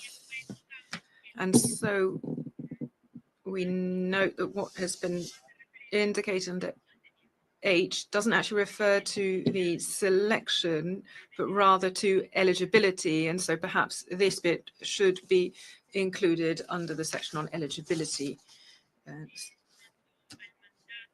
On the mandate, term of office, we would prefer a term of office of 4 years, renewable once, although this should not necessarily be immediately after. We agree with paragraph 20 in terms of the expiration, but the term should be decided after election, so that this can be decided after their election. Replacement members 6. It's not strictly necessary in our view to retain paragraph 21, but if we do include it, our recommendation is to remove the reference to category of states, because the members, in accordance with 18, would be appointed by the regional groups. And so in turn, in paragraph 22, we would suggest that this appointment be made by the STB itself, and we suggest removing the other square brackets. And as with the seabed authority technical bodies, subject to confirmation, they would be only allowed as observers without a right to vote. In terms of the members of the Bureau and officers, given the size of this subsidiary body, there should be just a chair and a vice chair. the chair and vice chair should be appointed or selected by the STB. On para 24, CLAM considers that officers may be re-elected, but they cannot serve for more than 2 terms, be they consecutive or not. And so the term consecutive here, the word consecutive, should be removed, and this way this would be coherent with Article 29 of the Rules of Procedure for the COP and Rule 19 of the present document. On 26, and this will be my last point, we want to clarify that in the absence of the chair, the vice chair will replace them to align with the wording of 23 in CLAM's preference. And this is also why we prefer removal of paragraph 26. Thank you. I should thank Colombia speaking on behalf of CLAM, and I now give the floor to Trinidad and Tobago speaking on behalf of CARICOM. Thank you again, Madam Co-Chair. We'll speak on the entire section, of course. On capacity of members in paragraph 12, similar to what we said on paragraph 10, CARICOM also sees the need to include reference to use of relevant traditional knowledge of IPLCs alongside best available science and scientific information here. Under eligibility criteria, CARICOM prefers option 1, so paragraph 14, as this, we think, seems to capture everything that is needed. Considering the number of members, in PrepCom 1, CARICOM has expressed a preference with a 27-member body, with 5 members from each of the UN regional groups, 1 specially reserved seat for a dedicated SIDS representative, 1 specially reserved seat for a representative from IPLCs or a person with traditional knowledge expertise. So in other words, a merger of the language in subparagraph 16C. In subparagraph 16B, we see no need to have options for certain categories of states, namely landlocked developing countries, geographically disadvantaged states, coastal African states, archipelagic states, and developing middle-income countries. In addition, CARICOM is supportive of states giving special consideration for early career ocean professionals when making nominations, but we remain flexible and open to hearing thoughts of others on whether an actual specially allocated seat is needed for an ECOP as proposed in subparagraph 16D. On selection process, CARICOM really is broadly comfortable with the process outlined in paragraph 18. We are still coordinating on and considering a timeline, so we will not speak on those matters right now. In subparagraph F, CARICOM was hoping that more clarity could be provided on the purpose and nature and scope of the preliminary review that is to be conducted by the Secretariat. And a final point that CARICOM would like to make on the selection process is that we would need to have the scientific and technical body commence its work as soon as possible after the body is established in the first COP.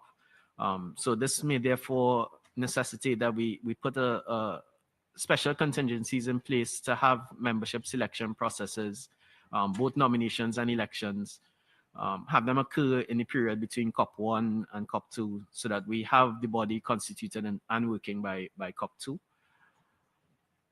On term of office, in paragraph 19, CARICOM would like to express a preference for a 4 or 5 year term of office from the date of appointment.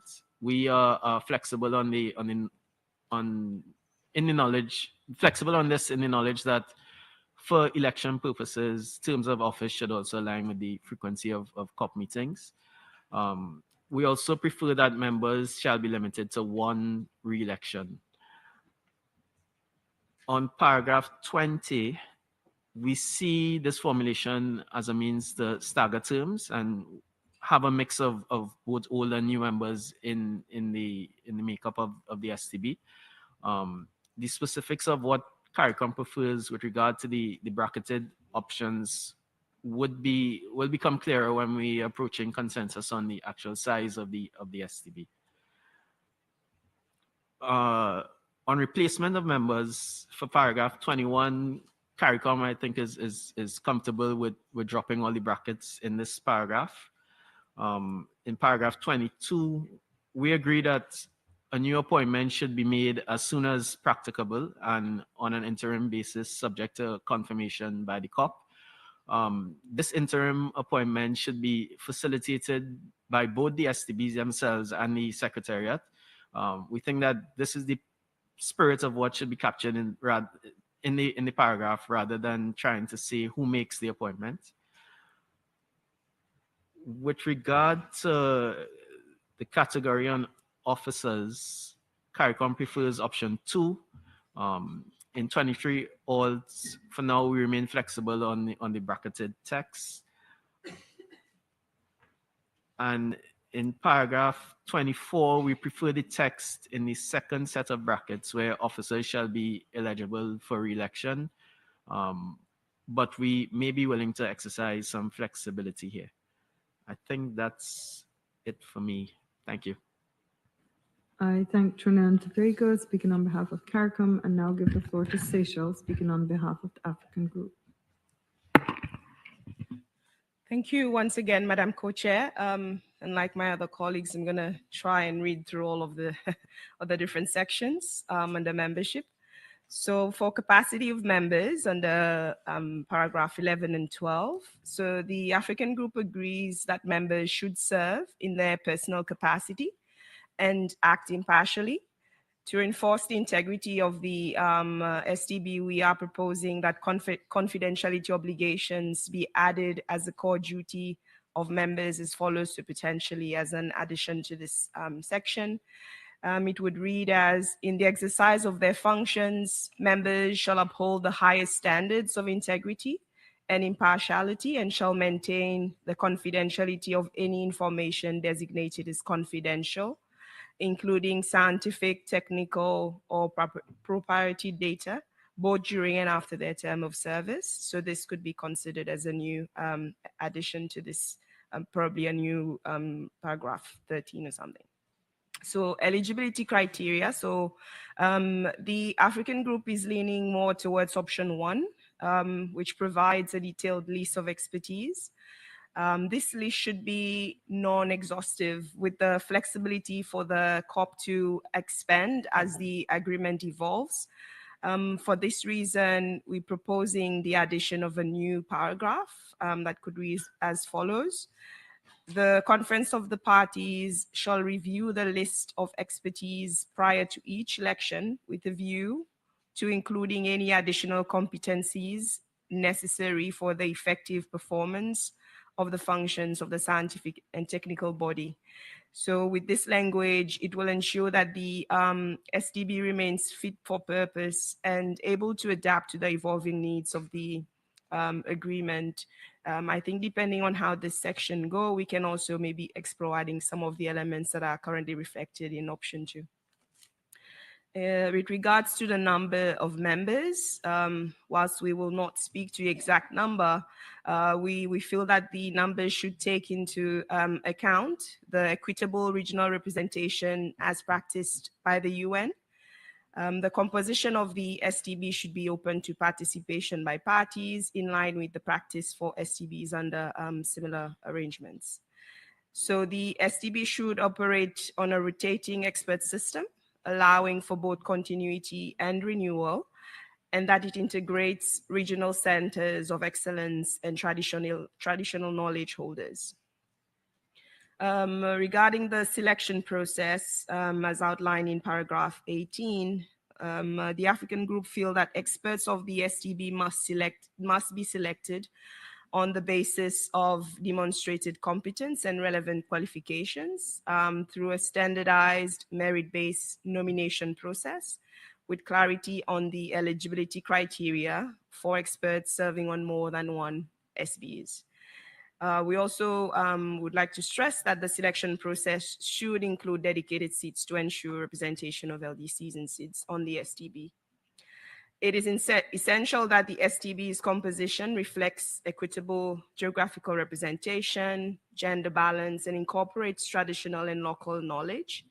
It should include also interdisciplinary expertise, especially in oceanography, marine ecology, marine biodiversity, marine environment, marine science, and marine conservation, data science, and socioeconomic dimensions of biodiversity.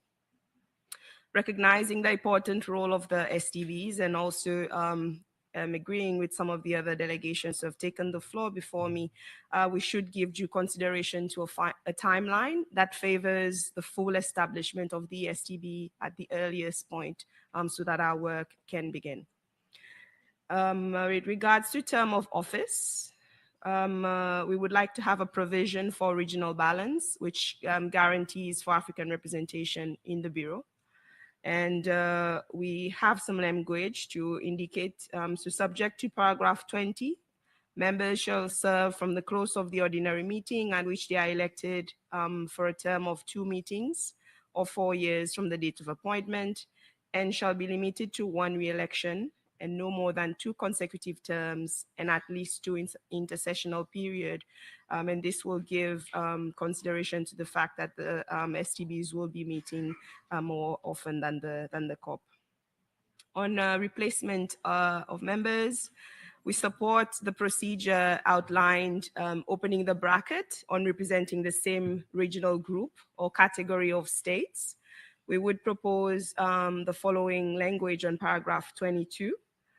If the vacancy arises intersessionally, the Secretariat may make an interim appointment for time left from the nominations received in consultation with the relevant regional group or category of states, subject to confirmation by the conference of the parties at its next meeting. For election of chairs, we recommend considering the election of chairs during the COP in accordance with the practices in other treaties. The STB can also identify the chairs from within their members, and the chairs should not be granted the right to vote to ensure impartiality and transparency of the group. Finally, with regards to meetings, no, okay, I think that's it. Yes, skipping ahead, getting the. I'm glad for the enthusiasm, Seychelles, because we do have a number of sections still to go. But let me first give the floor to Micronesia on behalf of the PCIDS. Thank you very much, Madam Co-Chair, and I'll try to be equally enthusiastic and try to move as quickly as possible. So in person 11, that's basically what we had in mind. And of course we align with AOSIS.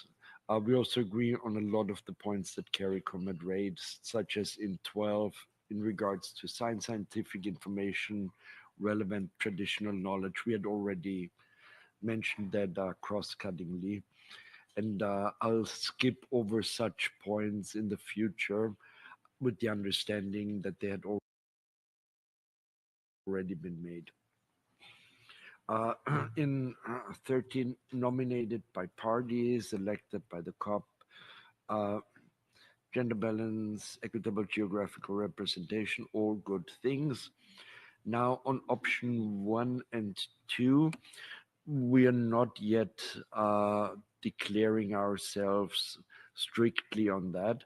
The one thing that we want to avoid is a definitive list that we then later on have to, that hurts us later. So whether it's an indicative list that's open or whether it's more general, we would certainly be able to talk to members about that. Now, the number of members, we don't have a fixed number. Somewhere around what CARICOM said seems reasonable, whether it's 27 or 32, but somewhere probably in that neighborhood. Now, yes, the regional, first, the regional representation. We agree with that. I was just wondering if all of those groups are necessarily named correctly, but I would have to double check on that. There is one that seems slightly different than we normally call it, and I don't want to single anyone out here. Now, on the additional members, we would we would see sense in having one from SIDS and one from LDCs, and limiting it to that. The main reason is we're small countries in rather big groups, and there is a tendency of, especially in BBNJ, there will be a lot of interest to work in that. And when a lot of big countries have an interest, then we tend to lose out. So what we're proposing here with one each is in the spirit of we do not want to take anything away from anyone, but we want to have an equal opportunity to contribute.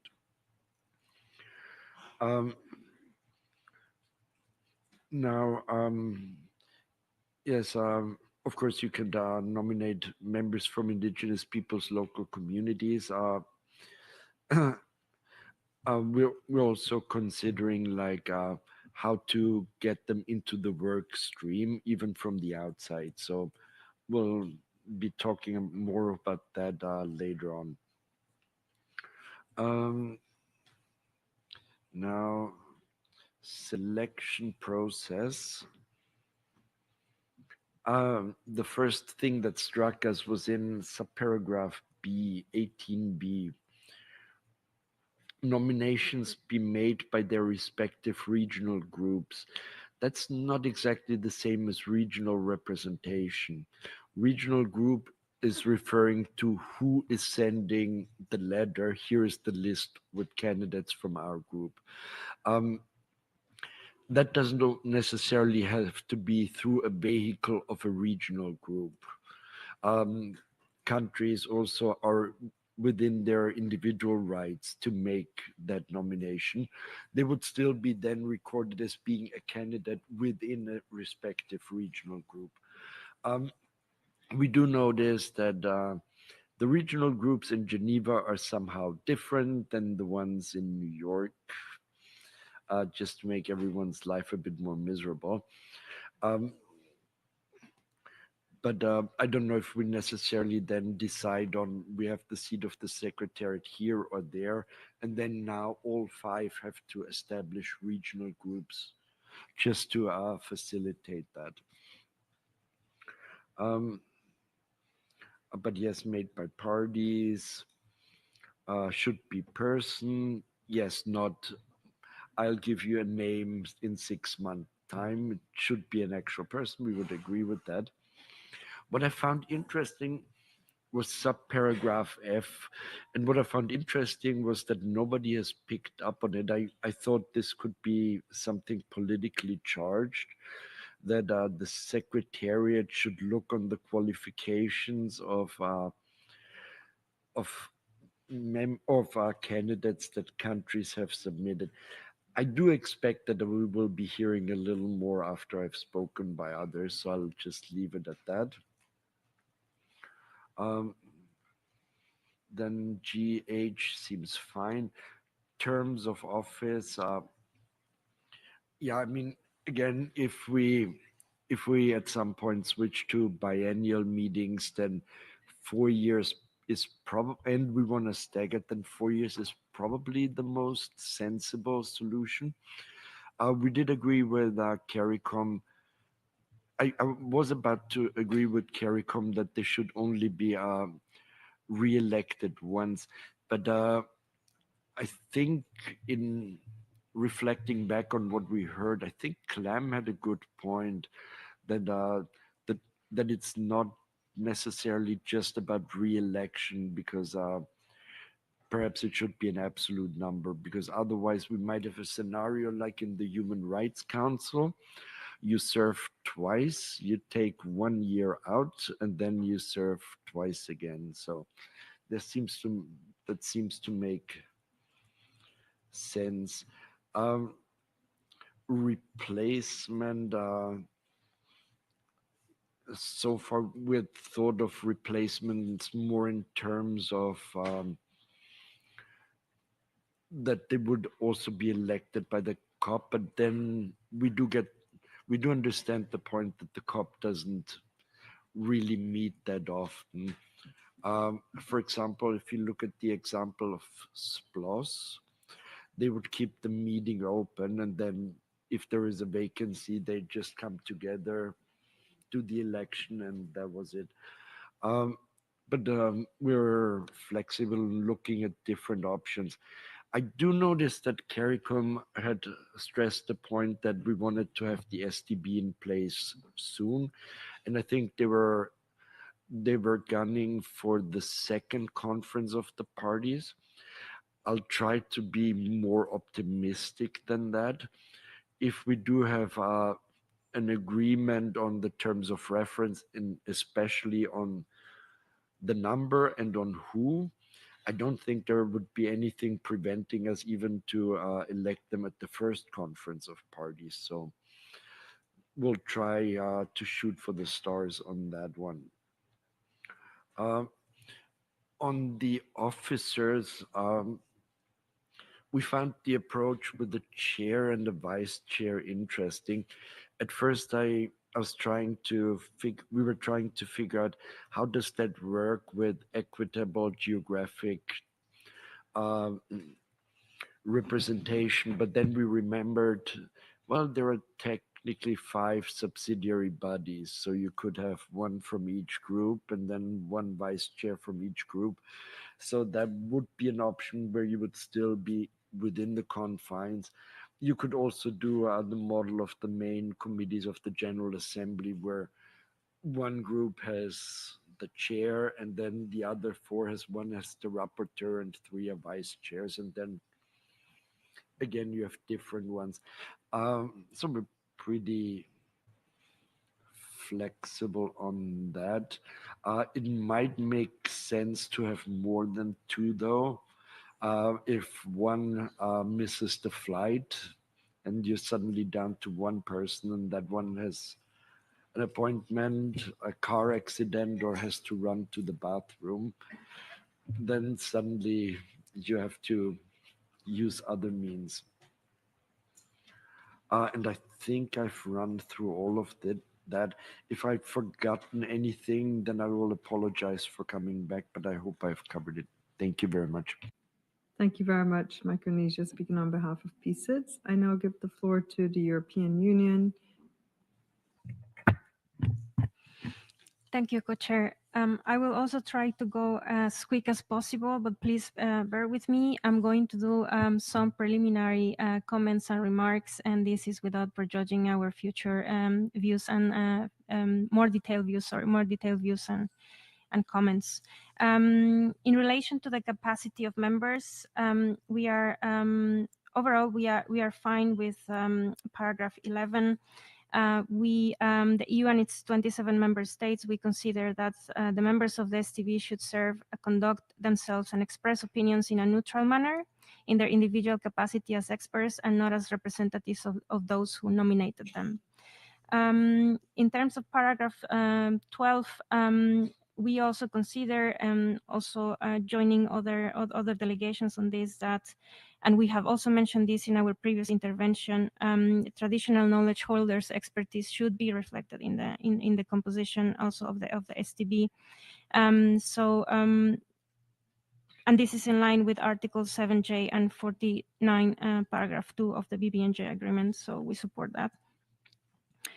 In terms of eligibility criteria, we are also fine with a reference here to Article 49, paragraph 2 of the agreement. However, we have also mentioned in our previous interventions that we do not see a very useful exercise to work on a list of the type of expertise that is needed for the STV. And if there is a list, there it only could be indicative, open, and non-exhaustive. We consider that we should be confident that the parties will nominate members that possess appropriate qualifications. But of course, we remain also open to discuss on how we can take these proposals for a list indicating the type of expertise that is needed for the STB. In terms of number of members, we don't have a fixed number of members yet in mind, but we consider that ideally the number of members of the STB should be such that the STB remains flexible and responsive while meeting the requirements of the BBNJ agreement. It will also be important to think about a balance of this required expertise, that this should be reflected in the membership of the STB, expertise and or professional experience. And we also need to strike a balance in terms that we need to take into consideration also the financial implications. And that's why we have already mentioned that we would envisage the STB to have a specific number of members, while enabling the STB to draw upon a roster of experts that can be invited on a case-by-case basis when their specific expertise and or professional experience would be relevant. We also think that the STB should be able to bring external expertise to provide additional specialized advice when required. And we think that the terms of reference and modalities should make these available avenues for science and knowledge. Sorry,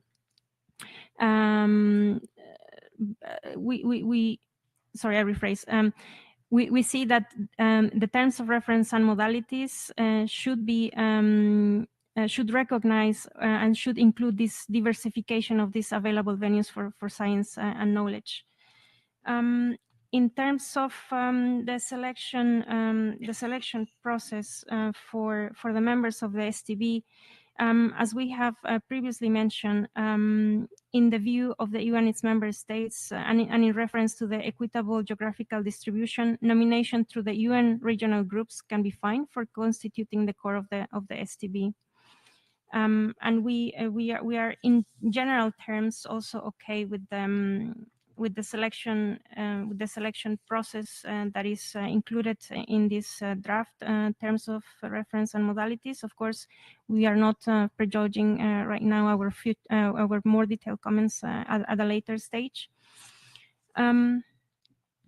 In relation to the term of office renewal and staggered terms, we consider that the frequency and intervals of meetings of the COP should influence this membership terms of office. And the modalities will be also required. We will need to develop modalities to account for annual meetings of the COP initially, which will affect the length of terms of membership of the STB.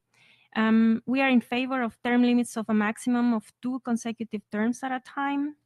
And of course, we are in favor of staggered terms and election for allowing a smooth functioning of the STB. In terms of replacement of members, I think there is already a draft rule in the rules of procedure for the COP, I think it's 28 bis. We consider that the replacement of members here is not contradicting or is not duplicating this rule included in the rules of procedure, but is just complementing. And we also agree that it will be important to have this specific rule in the terms of reference and modalities for the STB. In relation to officers,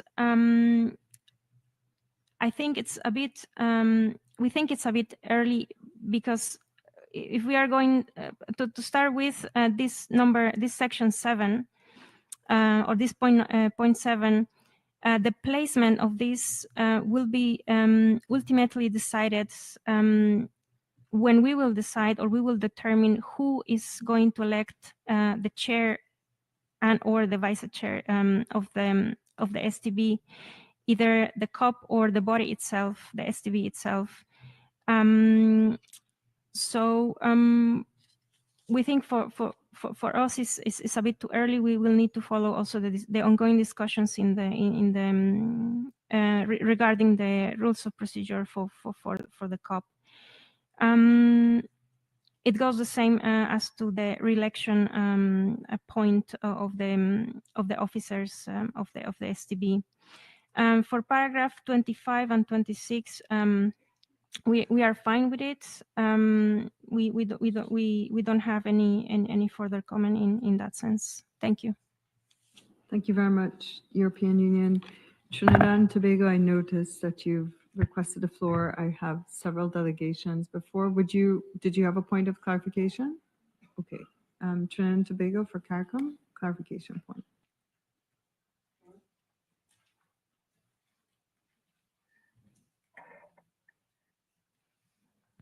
Floor for Trinidad and Tobago, please. Thank you, Madam Co-Chair, and apologies for taking the floor again. Listening to the representative from Micronesia, it jogged my memory of something I neglected to mention. Under 18B, we, like the point made from Micronesia, we don't see the need for nominations to be made by respective regional groups. We do feel that states within regional groups can make maybe better place to make nominations. And with regard to having the STB up and running, we are hoping to have them up and running in the intersessional period between COP1 and COP2. If states think that we can have the body elected before then, CARICOM, of course, would be fully supportive of that. Thanks. Thank you very much, Trinidad and Tobago. I now wish to give the floor to India, which will be followed by China.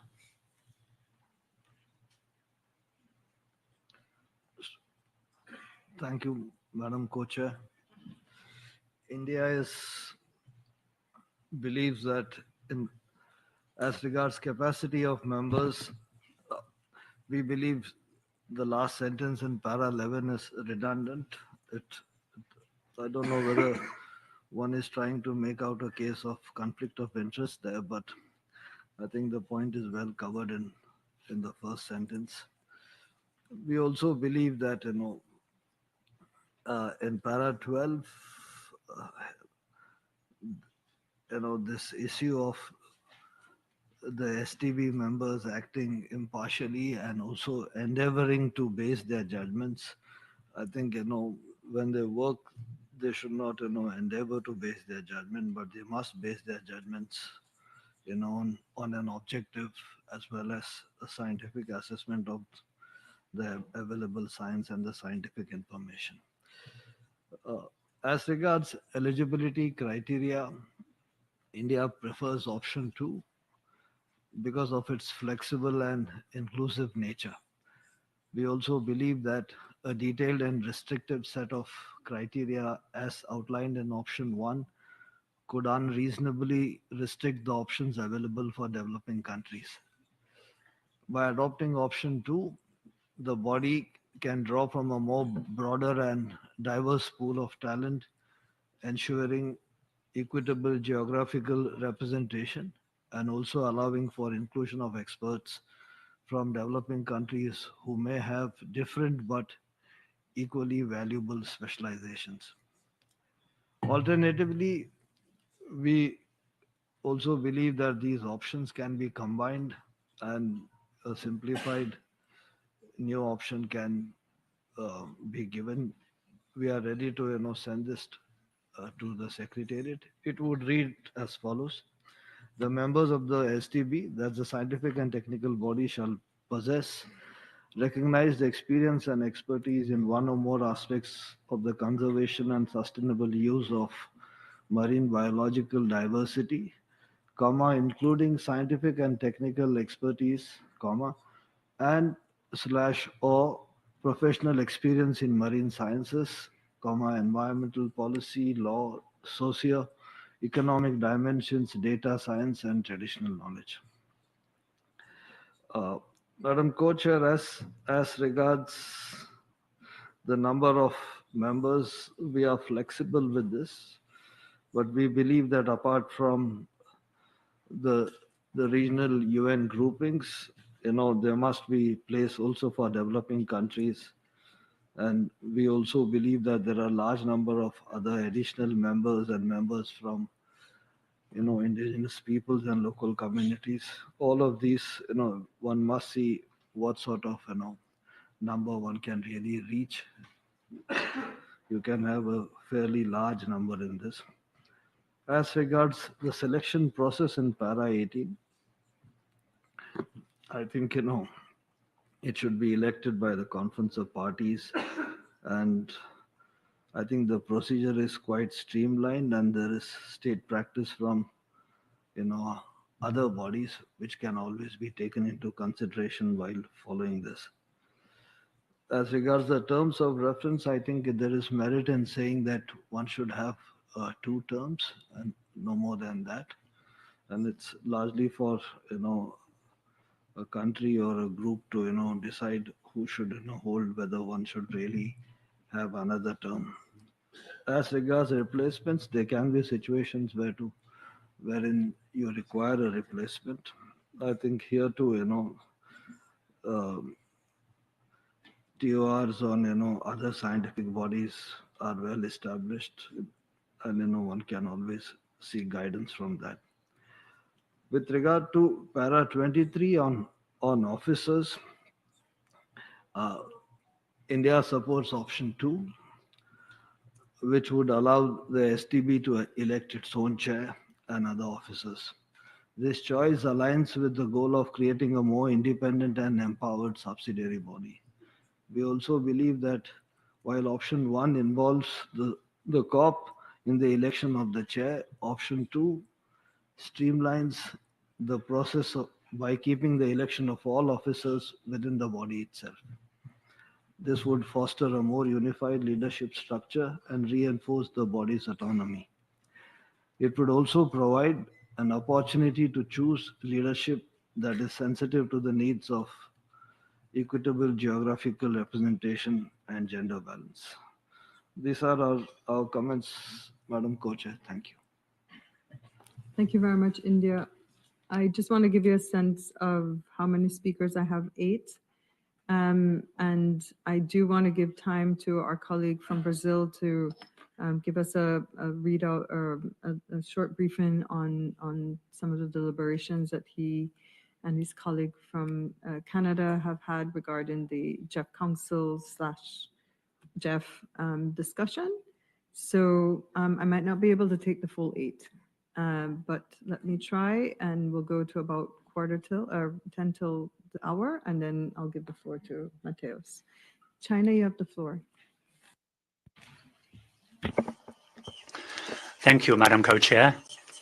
China would like to comment on Part 6 preliminary comments regarding the membership. The capacity members should work impartially, neutrally, and be able to observe confidentiality.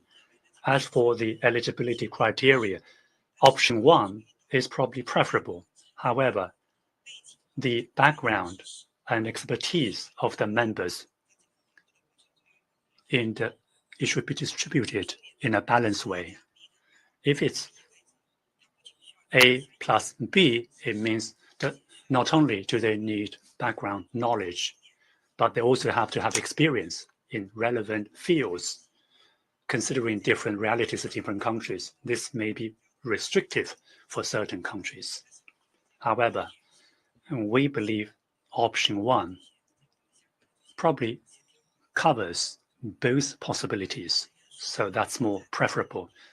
As for the size of the body, we do not want to prejudge the number of members in the light of the following provisions, to the effect that the body can set up some working groups, subcommittees, etc.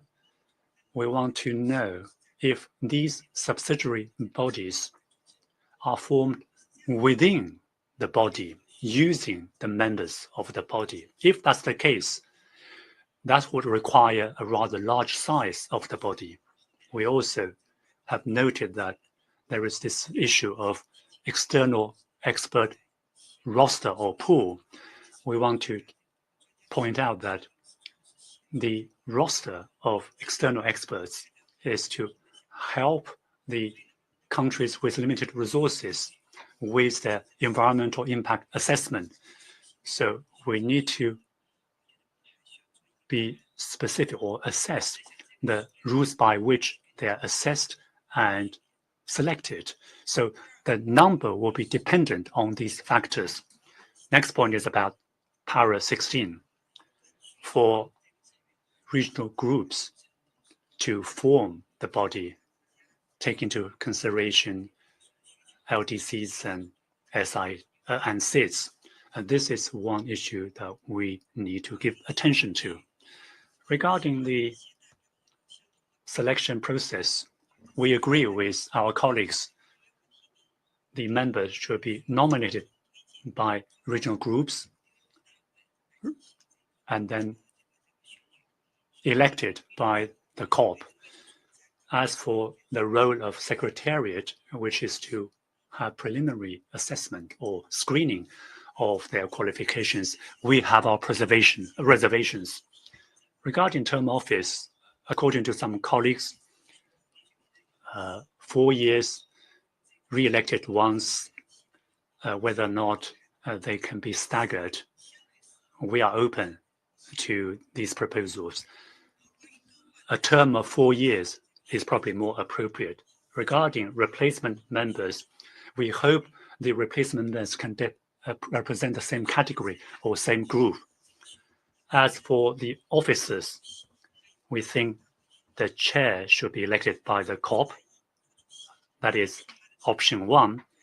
Vice chair and other officers should be elected by the body itself, while considering equitable regional geographic representation and gender balance. If it's a large body, maybe we'll have multiple vice chairs nominated by different regional groups of the UN, which will ensure more smooth functioning of the body in the future. As for the mode of operation, I shall stop here. Thank you, Madam Co-Chair. Thank you very much, China. Jordan, you have the floor.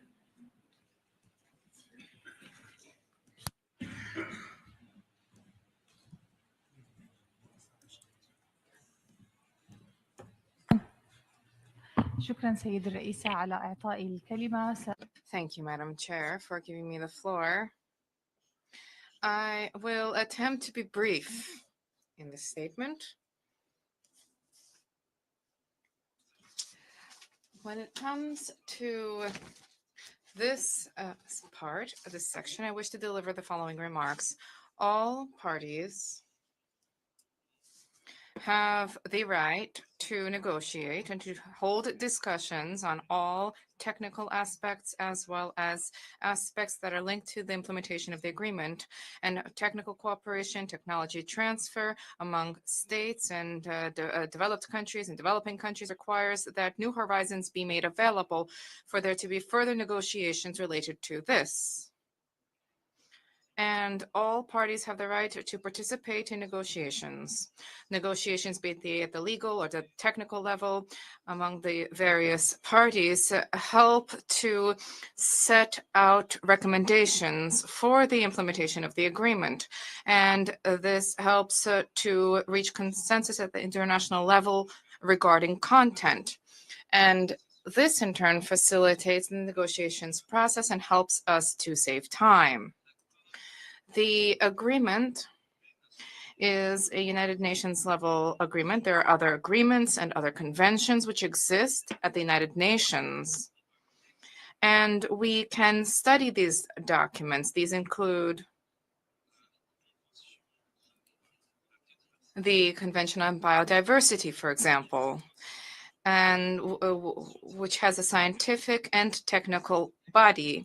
There are also other scientific mechanisms that deal with a number of subjects, including biodiversity. And we can study the specificities of these various bodies. For this reason, our recommendation is as follows, that we consider all of these scientific bodies, specifically those, the Convention on Biodiversity, under this agreement. Thank you. Thank you, Jordan, for the suggestion. Iran, you have the floor. Thank you, Madam Co-Chair. I'll try to be brief to respect the decision you made to give the floor to the distinguished delegation of Brazil.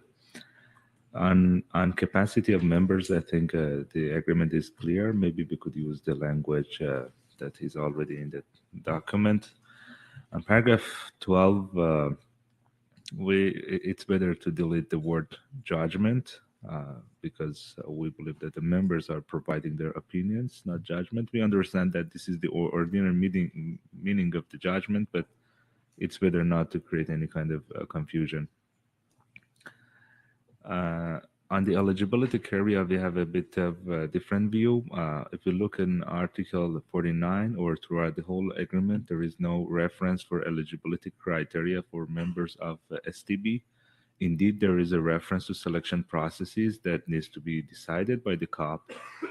And that's why we are actually analyzing these draft texts.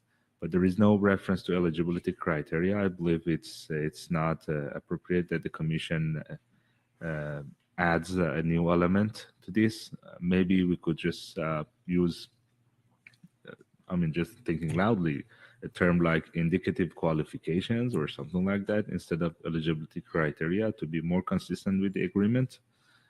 And in our view, the list of expertise here should not be exhaustive.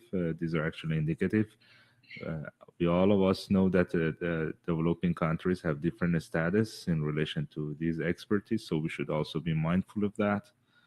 And for us, this expertise list should be used for by nominating states when they want to actually introduce their nominees.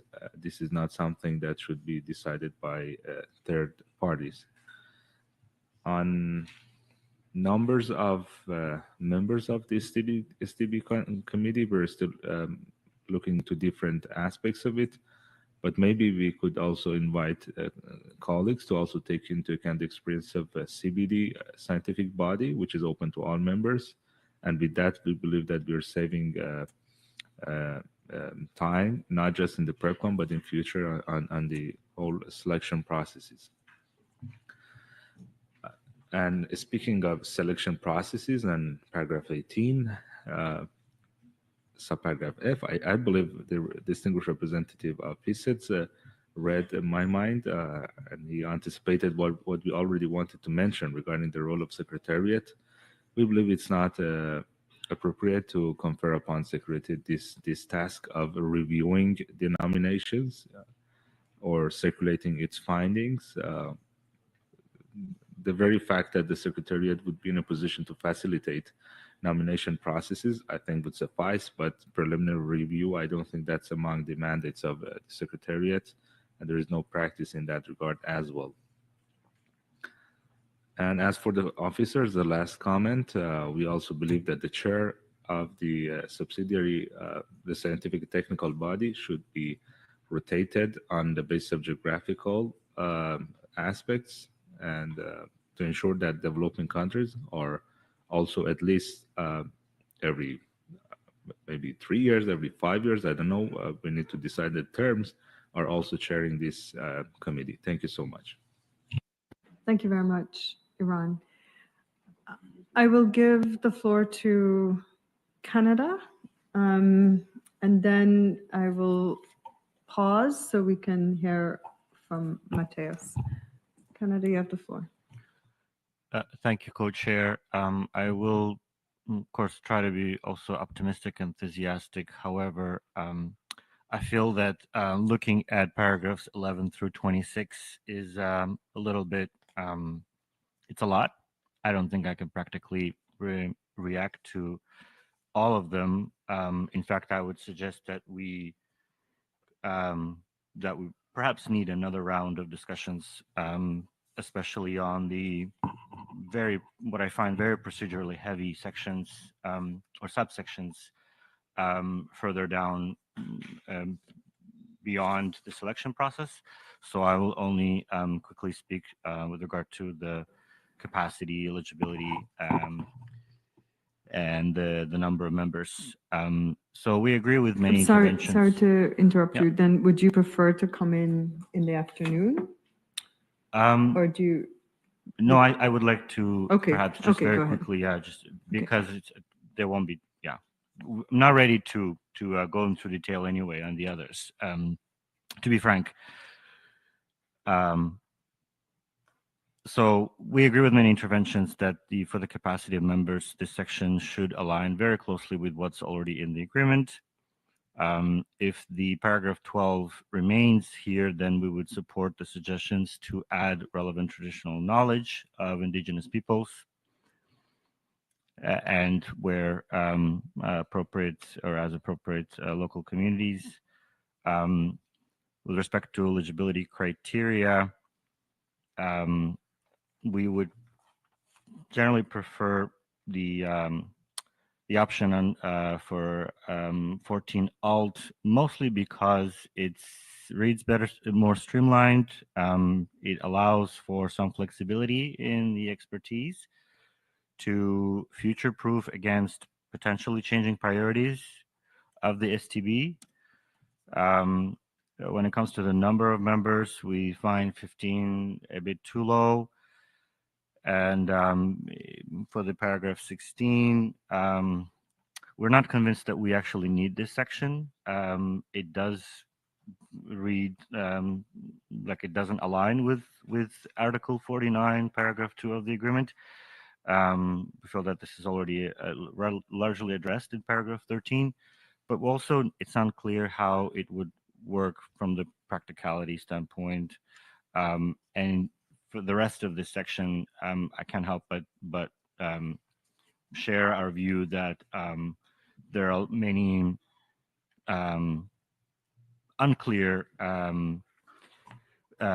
texts, and the more we hear all the interventions, the more confusing we find it. So we'd really appreciate patience and indulgence when we come back on the rest of the section. Thank you, Co-Chair. Thank you, Canada. I appreciate the observations on the density of the text. Indeed, our expectations are perhaps a little bit more high level in trying to get guidance on how we approach this in the future iteration of it, which we're hoping to bring us towards, more of the aid to text-based negotiations. So thank you to all those who have intervened so far up to this point. I do have a list. Indonesia, Republic of Korea, Japan, Turkey, United Kingdom, Burkina Faso. I do have some Oman. I do have 2 NGOs. I consulted with my co-chair. We will probably use the approach we had yesterday to have the observers come in at the end so that we can get through the text since it's a full 13 pages long. And we've only gotten barely through half of it. But as indicated earlier, we would like to provide an opportunity for a colleague from Brazil, who together with Canada and Jeff representatives were tasked with some work relating to how best a methodology can be used to address the utilization of Jeff versus Council in the context of the MOU between the COP and the Jeff. So let me give the floor to Brazil. Thank you, Madam Co-Chair, and we didn't mean to interrupt the flow of discussions, but since we did received this task and the request to report back to the broader membership, we would like to inform you and member states that we did have had this initial informal exchange of views on the use of JAV and the council. And on that note, I would like to once again thank Canada, Papua New Guinea, and the Seychelles, as well as the representative of the JAV for their expressed interest on the matter. The preliminary exchange of views led to the conclusion that we would need further inputs from the JAV, including respective rationale for the use of the terminologies I've just outlined. We've been informed by the JAV that the JAV Secretariat and its legal counsel can develop a non-paper that provides annotation on each use of the terms JAV Council and JAV Trust Fund throughout the draft MOU between the BBNJ COP and the JAV Council. But the drafting of this non-paper would take more time than the remaining period we have for PrepCom 2 and could be discussed in an intersessional modality, which the members involved agreed to. So this would be our submission for the co-chairs and for the entire membership on this matter. Thank you very much. Thank you very much, Brazil and Canada and other delegates who participated in that discussion, and won't take any reaction at this point in time. I also wanted to just flag that the focus group on the size and composition of the clearinghouse, the informal group on technical aspects of the operationalization of the clearinghouse mechanism, did hold a parallel meeting. They do require more time for further discussion on the matter. So we won't be hearing back from them just now. And I guess Secretary would like to maybe make some announcements. So I'll pass the floor over to Charlotte. Thank you, Madam Co-Chair. Today's side events to be held in Conference Room 1 and Conference Room 2 from 1:15 are, so the first one in Conference Room 1 is entitled Cooperation with RFMOs, Getting BBNJ Ready, and this is organized by the Maldives, the Pure Environment Group, the University of Wollongong, the High Seas Alliance, Oceans North, Deep Sea Conservation Coalition, and Greenpeace International.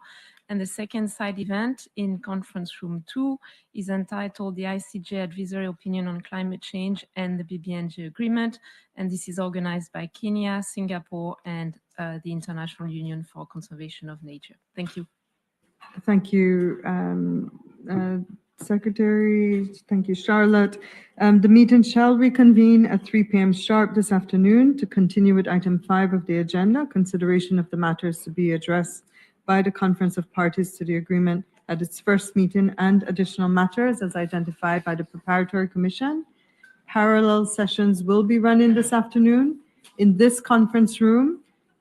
In this one, CR4, Informal Working Group 3 will meet to consider the operationalization of other provisions on financial resources and mechanism, focusing on the special fund and the voluntary trust fund.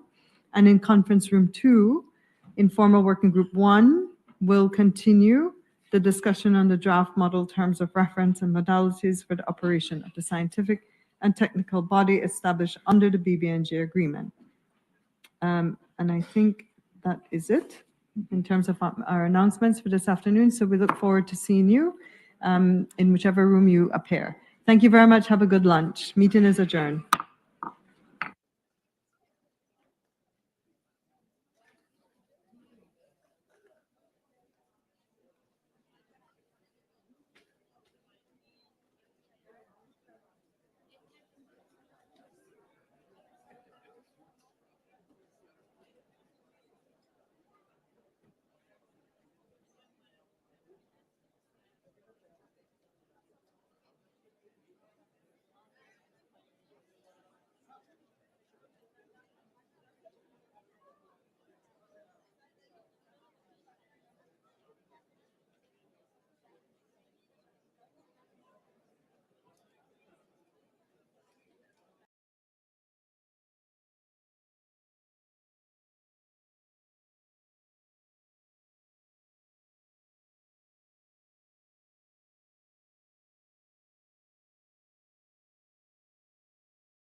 you.